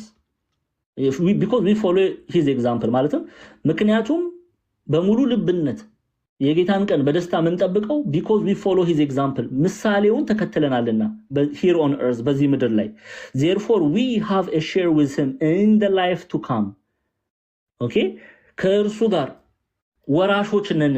እርሱን ተከትለናል። በእርሱ ወራሾች ነን፣ መንግስተ ሰማያት ወራሾች ነን። ከእርሱ ጋር በመንግስተ ሰማያት ለዘላለም እንኖራለን። ስለዚህ ሙሉ ኮንፊደንስ አለን፣ ባለ ሙሉ በልበ ሙሉነት እንናፍቃለን ያንን ቀን። ይሄ እንግዲህ የቅዱሳን ምኞት ይሄ ነው።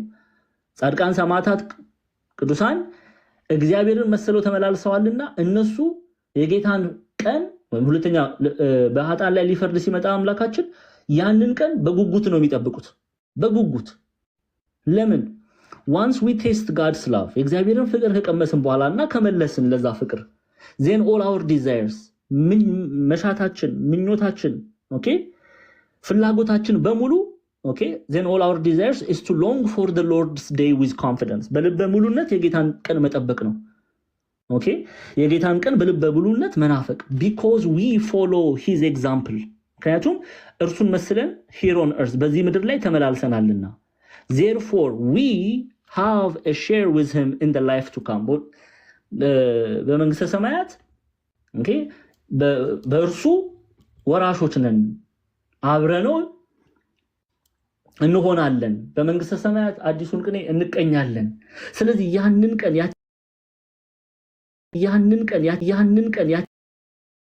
ከሱ ጋር ለመሆን የሚናፍቋት ቀን ነው። ያችን ቀን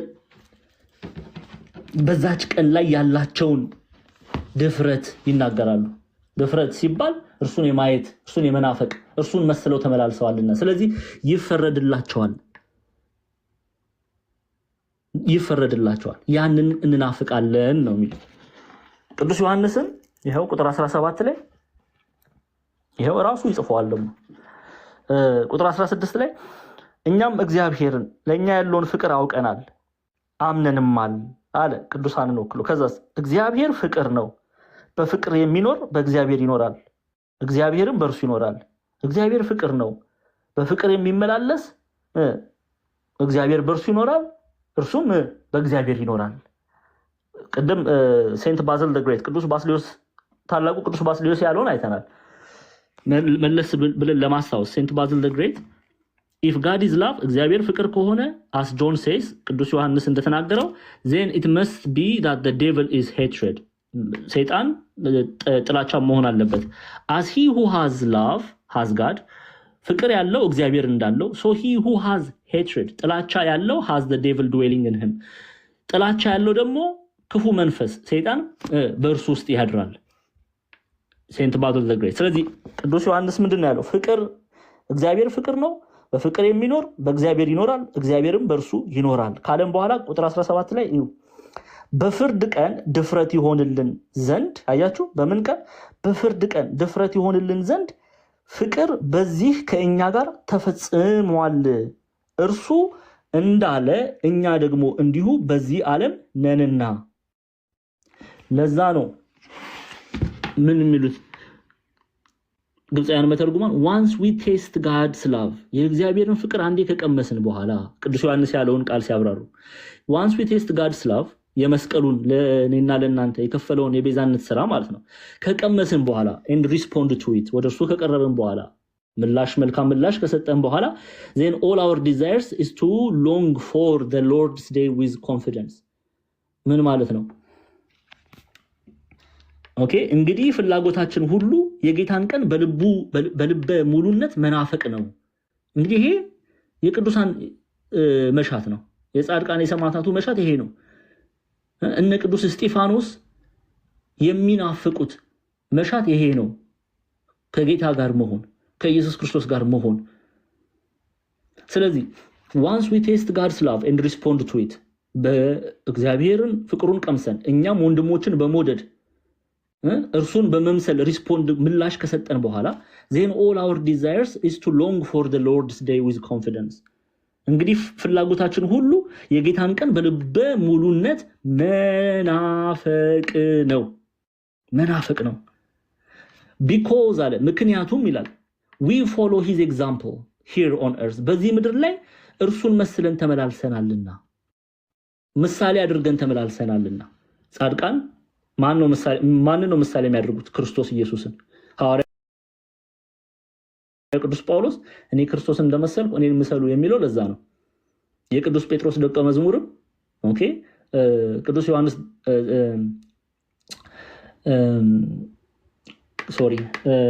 የቅዱስ ዮሐንስ ደቀ መዝሙርም እንደ ፖሊካርፐስ የመሰሉት ማንን ነው የመሰሉት? ሐዋርያቱን። ኦኬ ሐዋርያቱን። ስለዚህ because we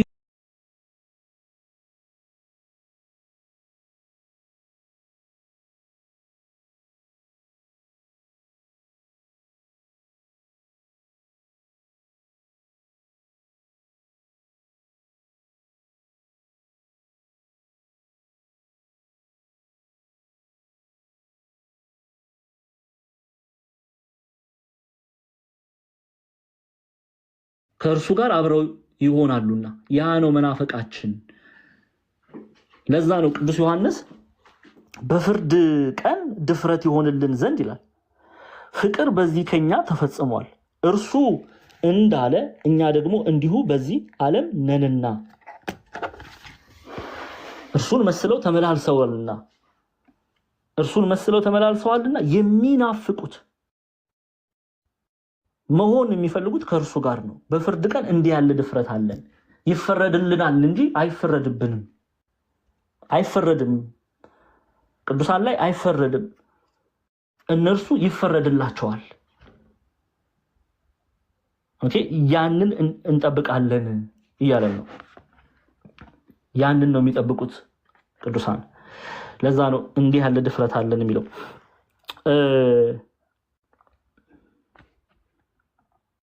አንዴ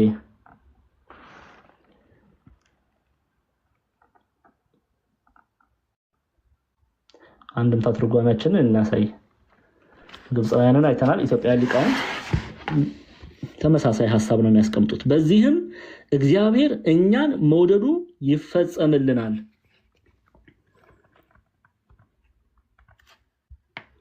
በቁርጥ ፍርድ ቀን ከእሱ ዘንድ ባለሟልነትን እናገኝ ዘንድ። ከእሱ ዘንድ የሚሉት ከኢየሱስ ክርስቶስ ዘንድ ባለሟልነትን እናገኝ ዘንድ በዚህ ዓለም እሱ እንደሆነ ሁነናልና፣ የእሱን ምሳሌ ተከትለናልና፣ የእሱን ትምህርት ተከትለናልና፣ እርሱን መስለን ተመላልሰናልና። ስለዚህ ምን አለን?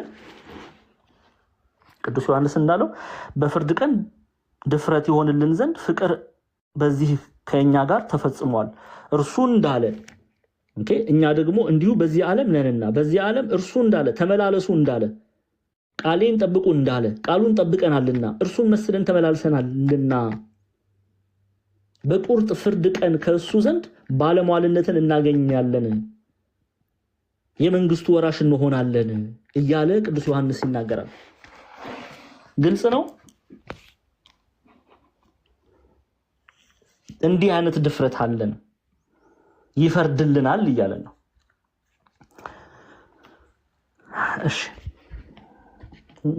ግልጽ ስለሆነ ነው ዝም ያላችሁት ብዬ ተስፋ አደርጋለሁ።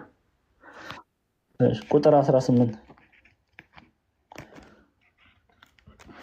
18 ፍጹም ፍቅር ፍርሃትን አውጥቶ ይጥላል እንጂ በፍቅር ፍርሃት የለም። ፍርሃት ቅጣት አለውና የሚፈራ ሰው ፍቅሩ ፍጹም አይደለም ይላል። ምን እያለ ነው? ደግሜ አነበዋለሁ። ፍጹም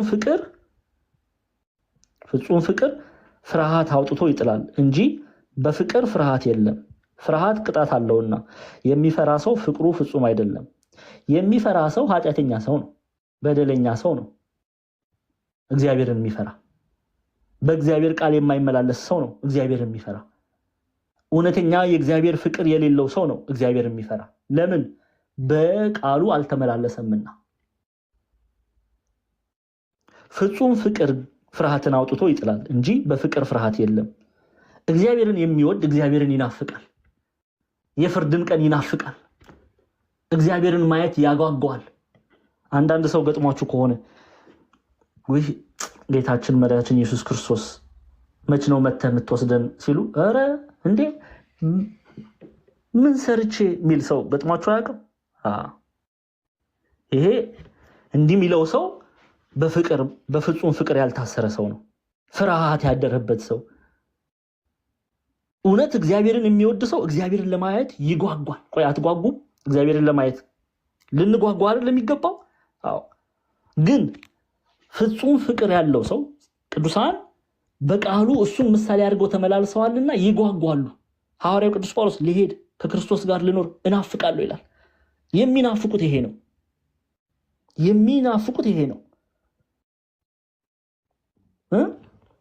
ምክንያቱ ምንድን ነው? ፍጹም ፍቅር ፍርሃትን አውጥቶ ይጥላል እንጂ በፍቅር ፍርሃት የለም። ፍርሃት ቅጣት አለውና። አያችሁ፣ የሚፈራ ሰው ንስሐ ስላልገባ ነው ሰው የሚፈራ። ስጋው ደግሞ ስላልተቀበለ ነው ሰው የሚፈራ። አሁንም ማዶል መስረቅ የሚፈልግ ሰው ነው የሚፈራ እግዚአብሔር የሚፈራ። አሁንም መዘሞት የሚፈልግ ሰው ነው ሞትን የሚፈራ። ጌታን ማየት የሚፈራ ሌባ የሆነ ሰው ነው። ስለዚህ የሚፈራ ሰው ፍቅሩ ፍጹም አይደለም አለ ቅዱስ ዮሐንስ። የሚፈራ ሰው እግዚአብሔርን አይወድም። እግዚአብሔርን ቢወድማ ምን ያደርጋል? ፍርሃትን ቆርጦ የሚጥለውን መንፈስ ቅዱስን ይላበሳል። እኔና እናንተ የፍርሃት መንፈስ አልተቀበልንም። እግዚአብሔርን የሚወድ እግዚአብሔርን የሚያከብር ለቃሉ የሚገዛ እንጂ። ይሄው ተመልከቱ። ሁለተኛ ጢሞቴዎስ ምዕራፍ 1 ቁጥር 7ን ክፈቱልኝ። ሁለተኛ ጢሞቴዎስ ያው ሁለተኛው የጳውሎስ መልእክት ወደ ጢሞቴዎስ ሰዎች ምዕራፍ 1 ቁጥር 7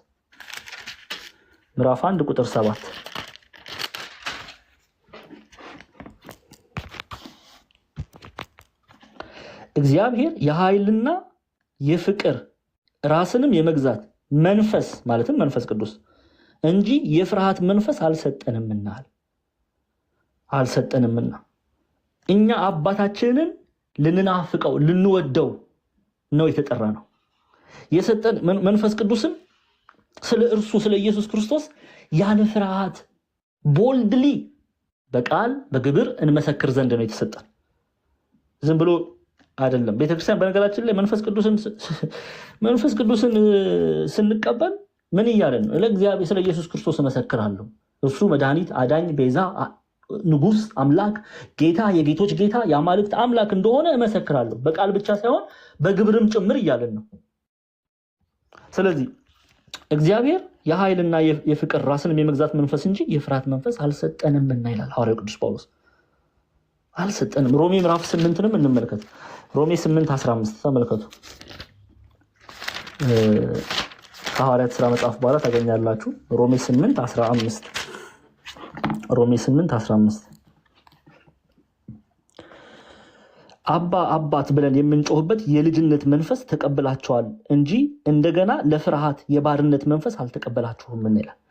አያችሁ፣ እኔና እናንተ የተቀበልነው መንፈስ የባርነት ወይም የፍርሃት መንፈስ አይደለም። መንፈስ ቅዱስን ነው የተቀበል፣ የእግዚአብሔር የጸጋ ልጅነትን ነው። ስለዚህ አባታችንን ልንናፍቀው ያስፈልጋል። አባ አባ ብለን በርህራሄ የምንጮህበትን አንደበት ሰጥቶናል። ስለዚህ ልንወደው ልናፈቅረው ይገባል። ከሱ ልንሸሽ አልተጠራንም። ግን በኃጢአት ውስጥ ያለ ሰው እግዚአብሔርን ይፈራል። ለምን? ይፈርድብኛል ስለሚል፣ በቃሉ ስላልተመላለሰ፣ በእውነት በፍጹም ፍቅር ስላልወደደው። ምን ብሏልና ጌታ? ብትወዱኝ ይኸው እኔ ከምናገር አብረንና አንብበው። ብትወዱኝ ምን አለ? ትእዛዜን ጠብቁ።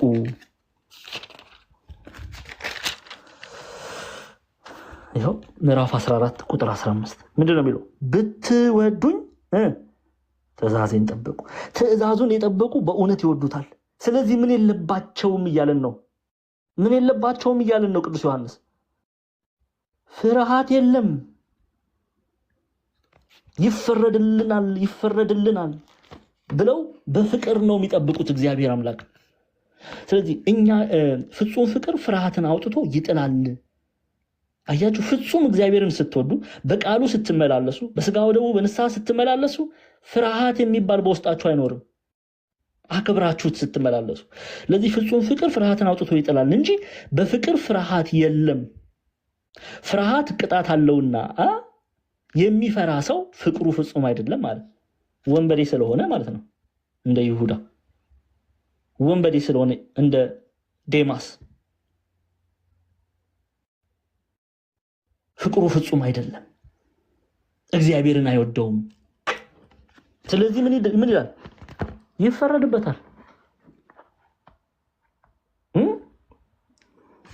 ይፈረድልኛል የሚለውን የህይወት ሰልፍ ስለማይመለከት፣ በፍርሃት ስለሚመላለስ፣ በፍቅር ስለማይመላለስ ይፈረድበታል። እንደፈራው ዋጋውን ያገኛል ማለት ነው።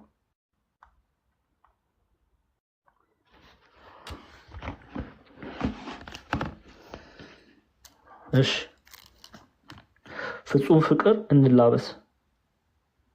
ፍጹም ፍቅር እንላበስ። ቁጥር 19 እስከ 21 ያለውን ክፍል እንዲህ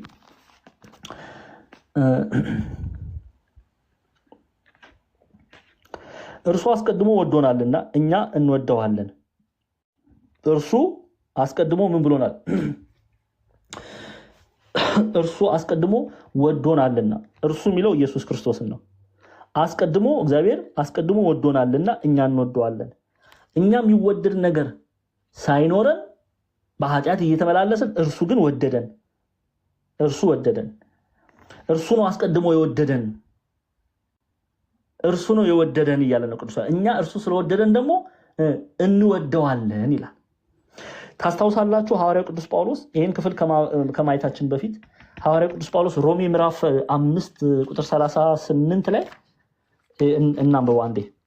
ሮሜ 5:38 በነገራችን ላይ ያው ሰርፕራይዝ እስቲ ቆይ የሆነ ሰርፕራይዝ ላሳያችሁ። መምህር ባሉበት ሮሜ ስንት ምዕራፍ ነው ያለው? 16። አይ አንዳንዴ ሮሜም ሌላ ምዕራፍ እንዳለው እንድናውቅ ነው። 8:34 ብቻ አይደለም ሮሜ 5 ክፈቱልኝ 38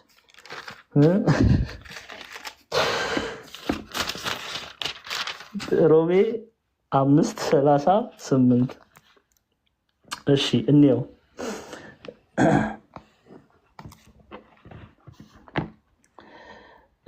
ይቅርታ ሮሜ ምዕራፍ አንዴ ጠብቁኝ። ቆይ 5 ሳይሆን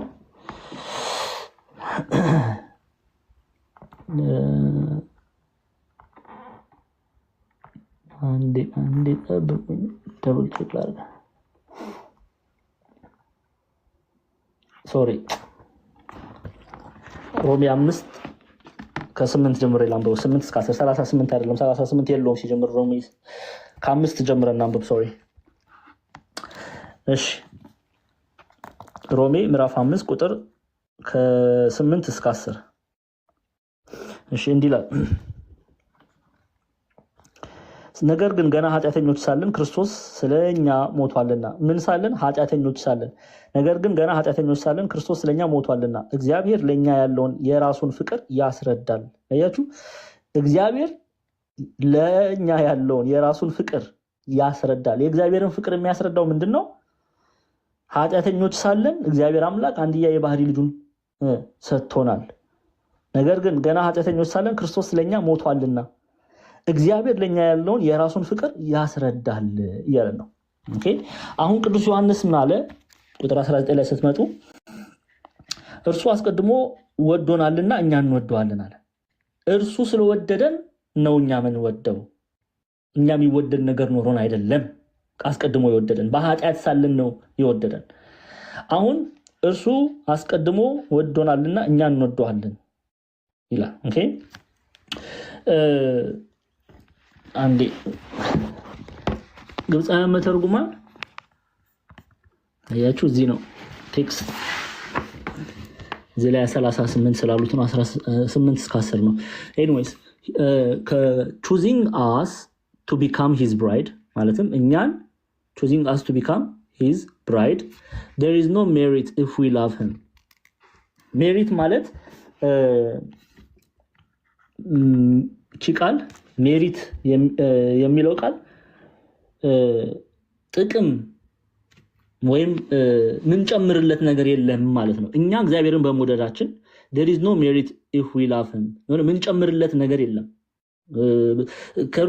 እግዚአብሔርን በመውደዳችን እኛ እግዚአብሔርን በመውደዳችን የእግዚአብሔር ክብር ሙሉ ነው፣ ፍጹም ነው፣ ፍቅር የባህሪው ነው። ልንጨምርለት ልንቀንስለት ምንችለው ነገር የለም እያለ ነው። there is no merit if we love him but we pay him back by loving his brothers። እግዚአብሔር በቀራንዮ መስቀል ላይ እንደዛ ባለ ፍቅሩ ወዶናል። እንዴት አድርገን ነው የምንከፍለው? ለዛ ፍቅር መክፈል እንችላለን። ለዛ ፍቅር አዎ እንችላለን። እንዴት? እዚህ ላይ ነው የሚተናነቀን። but we pay him back by loving his brothers። እርስ በርሳችን ወንድሞችን በመውደድ ለቃሉ በመገዛት ቤተክርስቲያንን በማፍቀር መንፈስ ቅዱስ ፍሬ በማፍራት we pay him back ይላል። እየሰማችሁኝ ነው? we pay him back። እርሱን በመውደዳችን ምን ጨምርለት ምን ቀንስለት ከክብሩ ምንም ነገር የለም። የሱ ክብር ሙሉ ነው የኔና የናንተ ጌታ። there is no merit if we love him but we pay him back by loving his brothers። እርሱን መስለን በመመላለሳችን ወንድሞችን በመውደድ we pay him back ላሳየን ፍቅርን በማሳየት እንገልጽልን እያለን ነው። ስለዚህ እግዚአብሔር እንደወደደን እኛም ልንዋደድ ይገባል። እሱ ያንን ነው የሚፈልገው፣ ፍሬ እንድናፈራ that way we pay him back። ፍሬ እንድናፈራ ነው እሱ የሚፈልገው፣ መንፈስ ቅዱስ ፍሬ እንድናፈራ። ዝም ብሎ ወዳለው ወይም ማለት አይደለም። መልካም ነው ወዳለው ብሎ መናገር መልካም ነው። ታላቁ የአብይ ጾም ላይ መጾም መስገድ ጥሩ ነው። ግን ምን ጥቅም አለው? እኛ በጥላቻ ከሆንን ያ ስፖርት ነው የሚሆነው። አለቀ። ሌላ ምንም ነገር የምንጨምረው የምንቀንሰው ምንም ነገር የለም። ጾሙም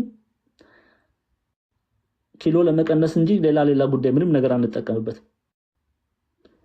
ወንድሞችን ጠልተን ሕገ እግዚአብሔርን ንቀን የምናደርገው ምንም አይነት ፍቅር ሳይኖረን የምናደርገው ምንም ለምን 1000 ቤተክርስቲያን አናሰራም አልኳችሁ። ገጠር ምናምን በቃ ሁሉንም ቤተክርስቲያን ብናሰራ ምንም 0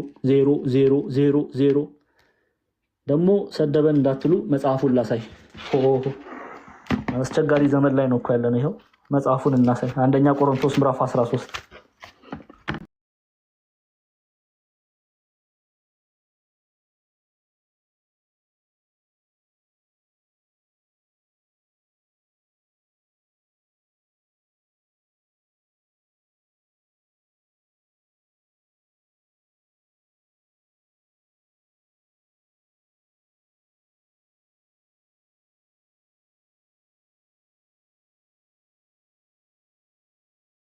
እስካፈልስ ድረስ እምነት ሁሉ ቢኖረኝ ፍቅር ግን ከሌለኝ ከንቱ ነኝ። አለቀ።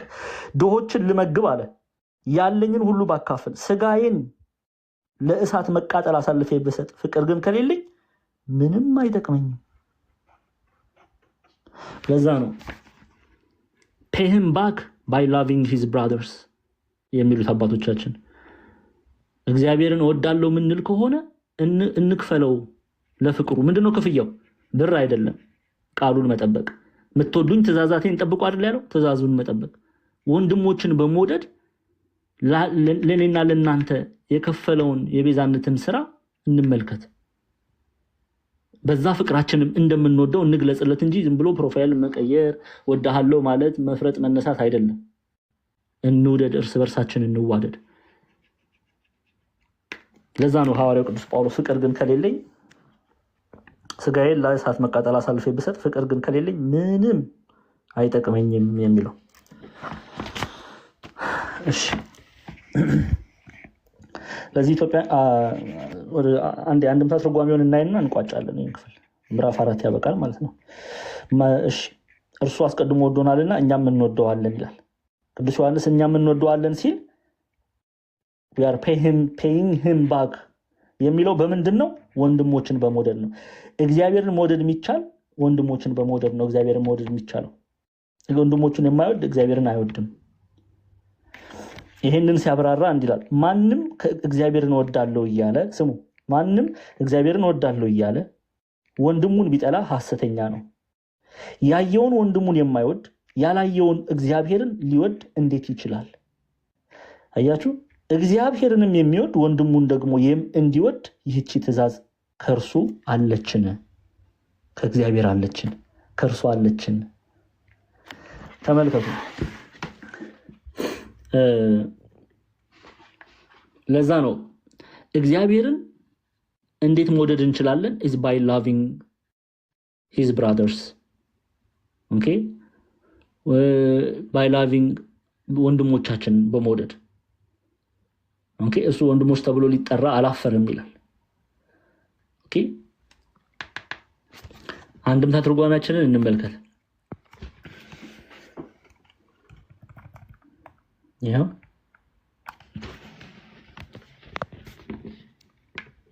የሚያየውን ወንድሙን የሚጠላ ግን የማያየውን እግዚአብሔርን አይወደውምና። የሚያየውን ወንድሙን የሚጠላ ግን የማያየውን እግዚአብሔርን አይወደውምና። ሐሳቢ ውእቱ ላለው አንድም የሚያየውን ወንድሙን የሚወድ የማያየውን እግዚአብሔርን ይወዳል። የሚያየውን ወንድሙን የሚጠላ ግን የማያየውን እግዚአብሔር እንደምን እወዳለሁ ይላል። ከሱ የተቀበልነው ትእዛዝ አለን። እግዚአብሔርን ከሱ ሲል ከእግዚአብሔር የተቀበልነው ትእዛዝ እያሉን ነው። ከእግዚአብሔር የተቀበልነው ከሱ የተቀበልነው ትእዛዝ አለን ከእግዚአብሔር። እግዚአብሔርን እንወደው ዘንድ ወንድማችንንም እንወድ ዘንድ እግዚአብሔርን የሚወድ ወንድሙን ይወዳልና። ስለዚህ ምን እያሉን ነው? የሚያየውን ወንድሙን የሚጠላ እንዴት እግዚአብሔርን እወዳለሁ ሊል ይችላል ነው። ሊቁ አውግስጢኖስ የሚባሉ አባት አሉና አይ ቲንክ በባለፈው አይተናል። ለምንድነው ቅዱስ ዮሐንስ ስለ ወንድም ፍቅር በዚህ ክፍል ላይ አብልጦ የተናገረው ስለ ጠላት ፍቅር አልተናገረም ቢሉ ይላል። ፍቅር እንደ እሳት ነው። መጀመሪያ አቅራቢያውን ያለውን ከበላ በኋላ ነው ወደ ሩቅ የሚሄደው። ወንድሙን ጠልቶ ወደ ሩቅ ሊሄድ አይችልም። ያላየውን ጠላቱን ወዳለው ማለት አይችልም። ስለዚህ ያየውን ወንድሙን ከወደደ በኋላ ከዛው ያላየውን ጠላቱን ቢወድ በእግዚአብሔር የተወደደ ነው። ያየውን ወንድሙን ግን ሳይወድ እንዴት ያላየውን እግዚአብሔርን ወይም ያላየውን ጠላቱን እወዳለሁ ይላል? ለዛ ነው ቅዱስ ዮሐንስ መጀመሪያ ስለ ወንድም ፍቅር የገለጠው ይላሉ አባቶቻችን። መልእክተ ዮሐንስ ላይ ስለ ወንድም ፍቅር በብዙ ቦታ ተጽፏል። ለምን ስለ ጠላት ፍቅር አልተጻፈም ቢሉ መቅደም ያለበት የወንድም ፍቅር ነውና ያየውን ሰው ሳይወድ እንዴት ወዳላየው ይሄዳል ብለው ሊቃውንቱ ያስቀምጣሉ። ለዛ ነው አንድምታ ትርጓሜያችንም የሚያየውን ወንድሙን የሚጠላ ግን አያችሁ፣ የሚያየውን ወንድሙን የሚጠላ ግን የማያየውን እግዚአብሔርን አይወደውም። እግዚአብሔርን ወዳለው ማለት አይችልም። ወንድሙን የሚጠላ አይችልም። በቃ ምንም ማድረግ አይቻልም። አንድም የሚያየውን ወንድሙን የሚወድ የማያየውን እግዚአብሔርን ይወደዋል።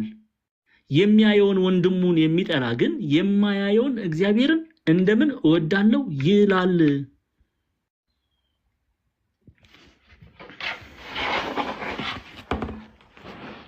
እስቲ አንድ ሁለት የመጽሐፍ ቅዱስ ክፍል እንመልከት። ስለዚህ ይህም ክፍል አይ ቲንክ ግልጽ ነው ብዬ ተስፋ አደርጋለሁ። ምንም ግራ የሚያጋባ አይደለም። ሰልፍ ራሱ ኤክስፕሌን የሚያደርግ ሐሳብ ነው። እሺ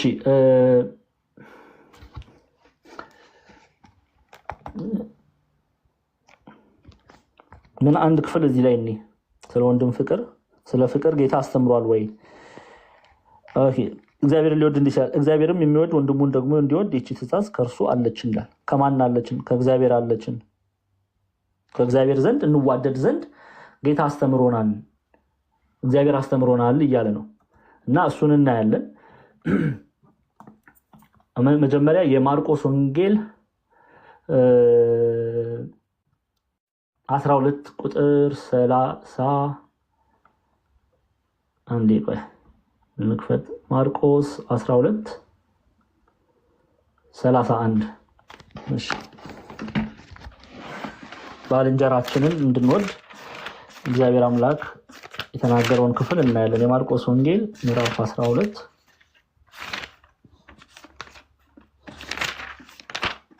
ሁለተኛ ከሐዲስ ኪዳን መጽሐፍት ሰልፍ ውስጥ ሁለተኛ ላይ ያለው ማርቆስ 12ን እንክፈት። የማርቆስ 12:31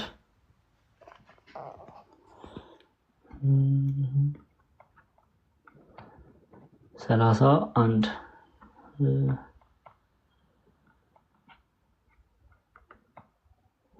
ማርቆስ 12:31 እሺ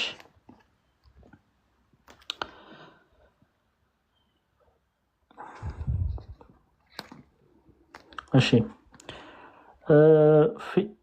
ፊተኛይቱ ትእዛዝ ይህች ናት። ሁለተኛይቱም ባልንጀራህን እንደ ራስህ ውደድ የምትል ከእርሷም የምትመስል ይህች ናት። ከእነዚህ የምትበልጥ ሌላ ትእዛዝ የለችም። ተመልከቱ፣ ስለ ፍቅር ነው የሚናገረው። ደግመን እናንብበው። ቁጥር 31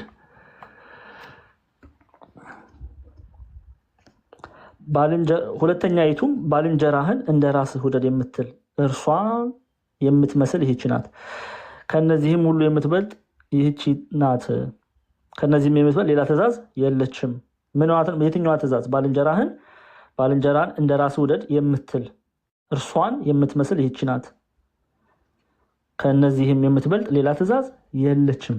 ስለዚህ እርስ በርስ እንዋደድ ዘንድ ስለ ፍቅር የተነገረውን በማንሳት አስቀድሞ የተነገረው በጌታ ዘንድ ያለው ስለ ፍቅር የተነገረውን ቃል በጌታ ዘንድ እንዳለ ትእዛዝ እንደሆነ ቅዱስ ዮሐንስ ይነግረናል። እግዚአብሔርንም የሚወድ ወንድሙን ደግሞ እንዲወድ ይህቺ ትእዛዝ ከእርሱ አለችን። ከእርሱ አለችን ሲል ከእግዚአብሔር ዘንድ አለችን። ከጌታ ዘንድ ተምረናል ወንድሞቻችንን እንወድ ዘንድ። ከእግዚአብሔር ዘንድ ተምረናል እያለን ነው። ኦኬ ሐዋርያው ቅዱስ ጳውሎስም በሮሜ መልእክቱ ምዕራፍ 12 ላይ ሮሜ ምዕራፍ 12 ከቁጥር 9 እስከ 10 እንዲህ የሚል ቃል እናገኛለን። ሮሜ 12 9 10 ይሄው ሮሜ 12 9 10 ፍቅራችሁ ያለ ግብዝነት ይሁን፣ ክፉውን ነገር ተጸየፉ፣ ከበጎ ነገር ጋር ተባበሩ፣ በወንድማማች መዋደድ እርስ በርሳችሁ ተዋደዱ፣ እርስ በርሳችሁ ተከባበሩ፣ ለስራ ከመትጋት አትለግሙ፣ በመንፈስ የምትቃጠሉ ሁኑ፣ ለጌታ ተገዙ፣ በተስፋ ደስ ይበላችሁ፣ በመከራ ታገሱ፣ በጸሎት ጽኑ፣ ቅዱሳንን በሚያስፈልጋቸው እርዱ፣ እንግዶችን ለመቀበል ትጉ ይላል። ስለዚህ ሐዋርያው ቅዱስ ዮሐንስም ቅዱስ ጳውሎስም የተናገሩት ፍቅርን ነው። ፍቅርን በወንድማማች መካከል ባልንጀራን መውደድ፣ ይሄ ከጌታ ዘንድ የተማርነው እውነት ነው። ስለዚህ አስቀድሞ አለች የሚለው ቅዱስ ዮሐንስ ይሄንን ነው። እግዚአብሔርንም የሚወድ ወንድሙን ደግሞ እንዲወድ ይህቺ ትእዛዝ ከእርሱ አለች። ከማን ዘንድ? ከእግዚአብሔር ዘንድ አለች። እግዚአብሔርን መውደዳችን የሚገለጠው እርሱን ማፍቀራችን የሚገለጠው ወንድሞችን በመውደድ ነው እያለ ነው። ስለዚህ ፍቅርን የተላበሰ መንፈስ ቅዱስ በእርሱ ውስጥ እንዳለ ያሳያል። ያንን ነው ዛሬ በስፋት የመልእክተ ዮሐንስ ምዕራፍ 4ን ያየ ነው። እንግዲህ መልእክተ ዮሐንስ ምዕራፍ 4 21 ቁጥሮች አሉት። እንግዲህ እግዚአብሔር አምላክ እየረዳን መንፈስ ቅዱስን አጋዥ አድርገን ጨርሰናል። ያስተማረን የገሰጸን የቅዱሳን አባቶቻችን አምላክ ጌታችን አምላካችን አባታችን መድኃኒታችን ኢየሱስ ክርስቶስ ስሙ ከአጥናፍ እስከ አጥናፍ የከበረ የተመሰገነ ይሁን። እጅጉን የምንወዳትና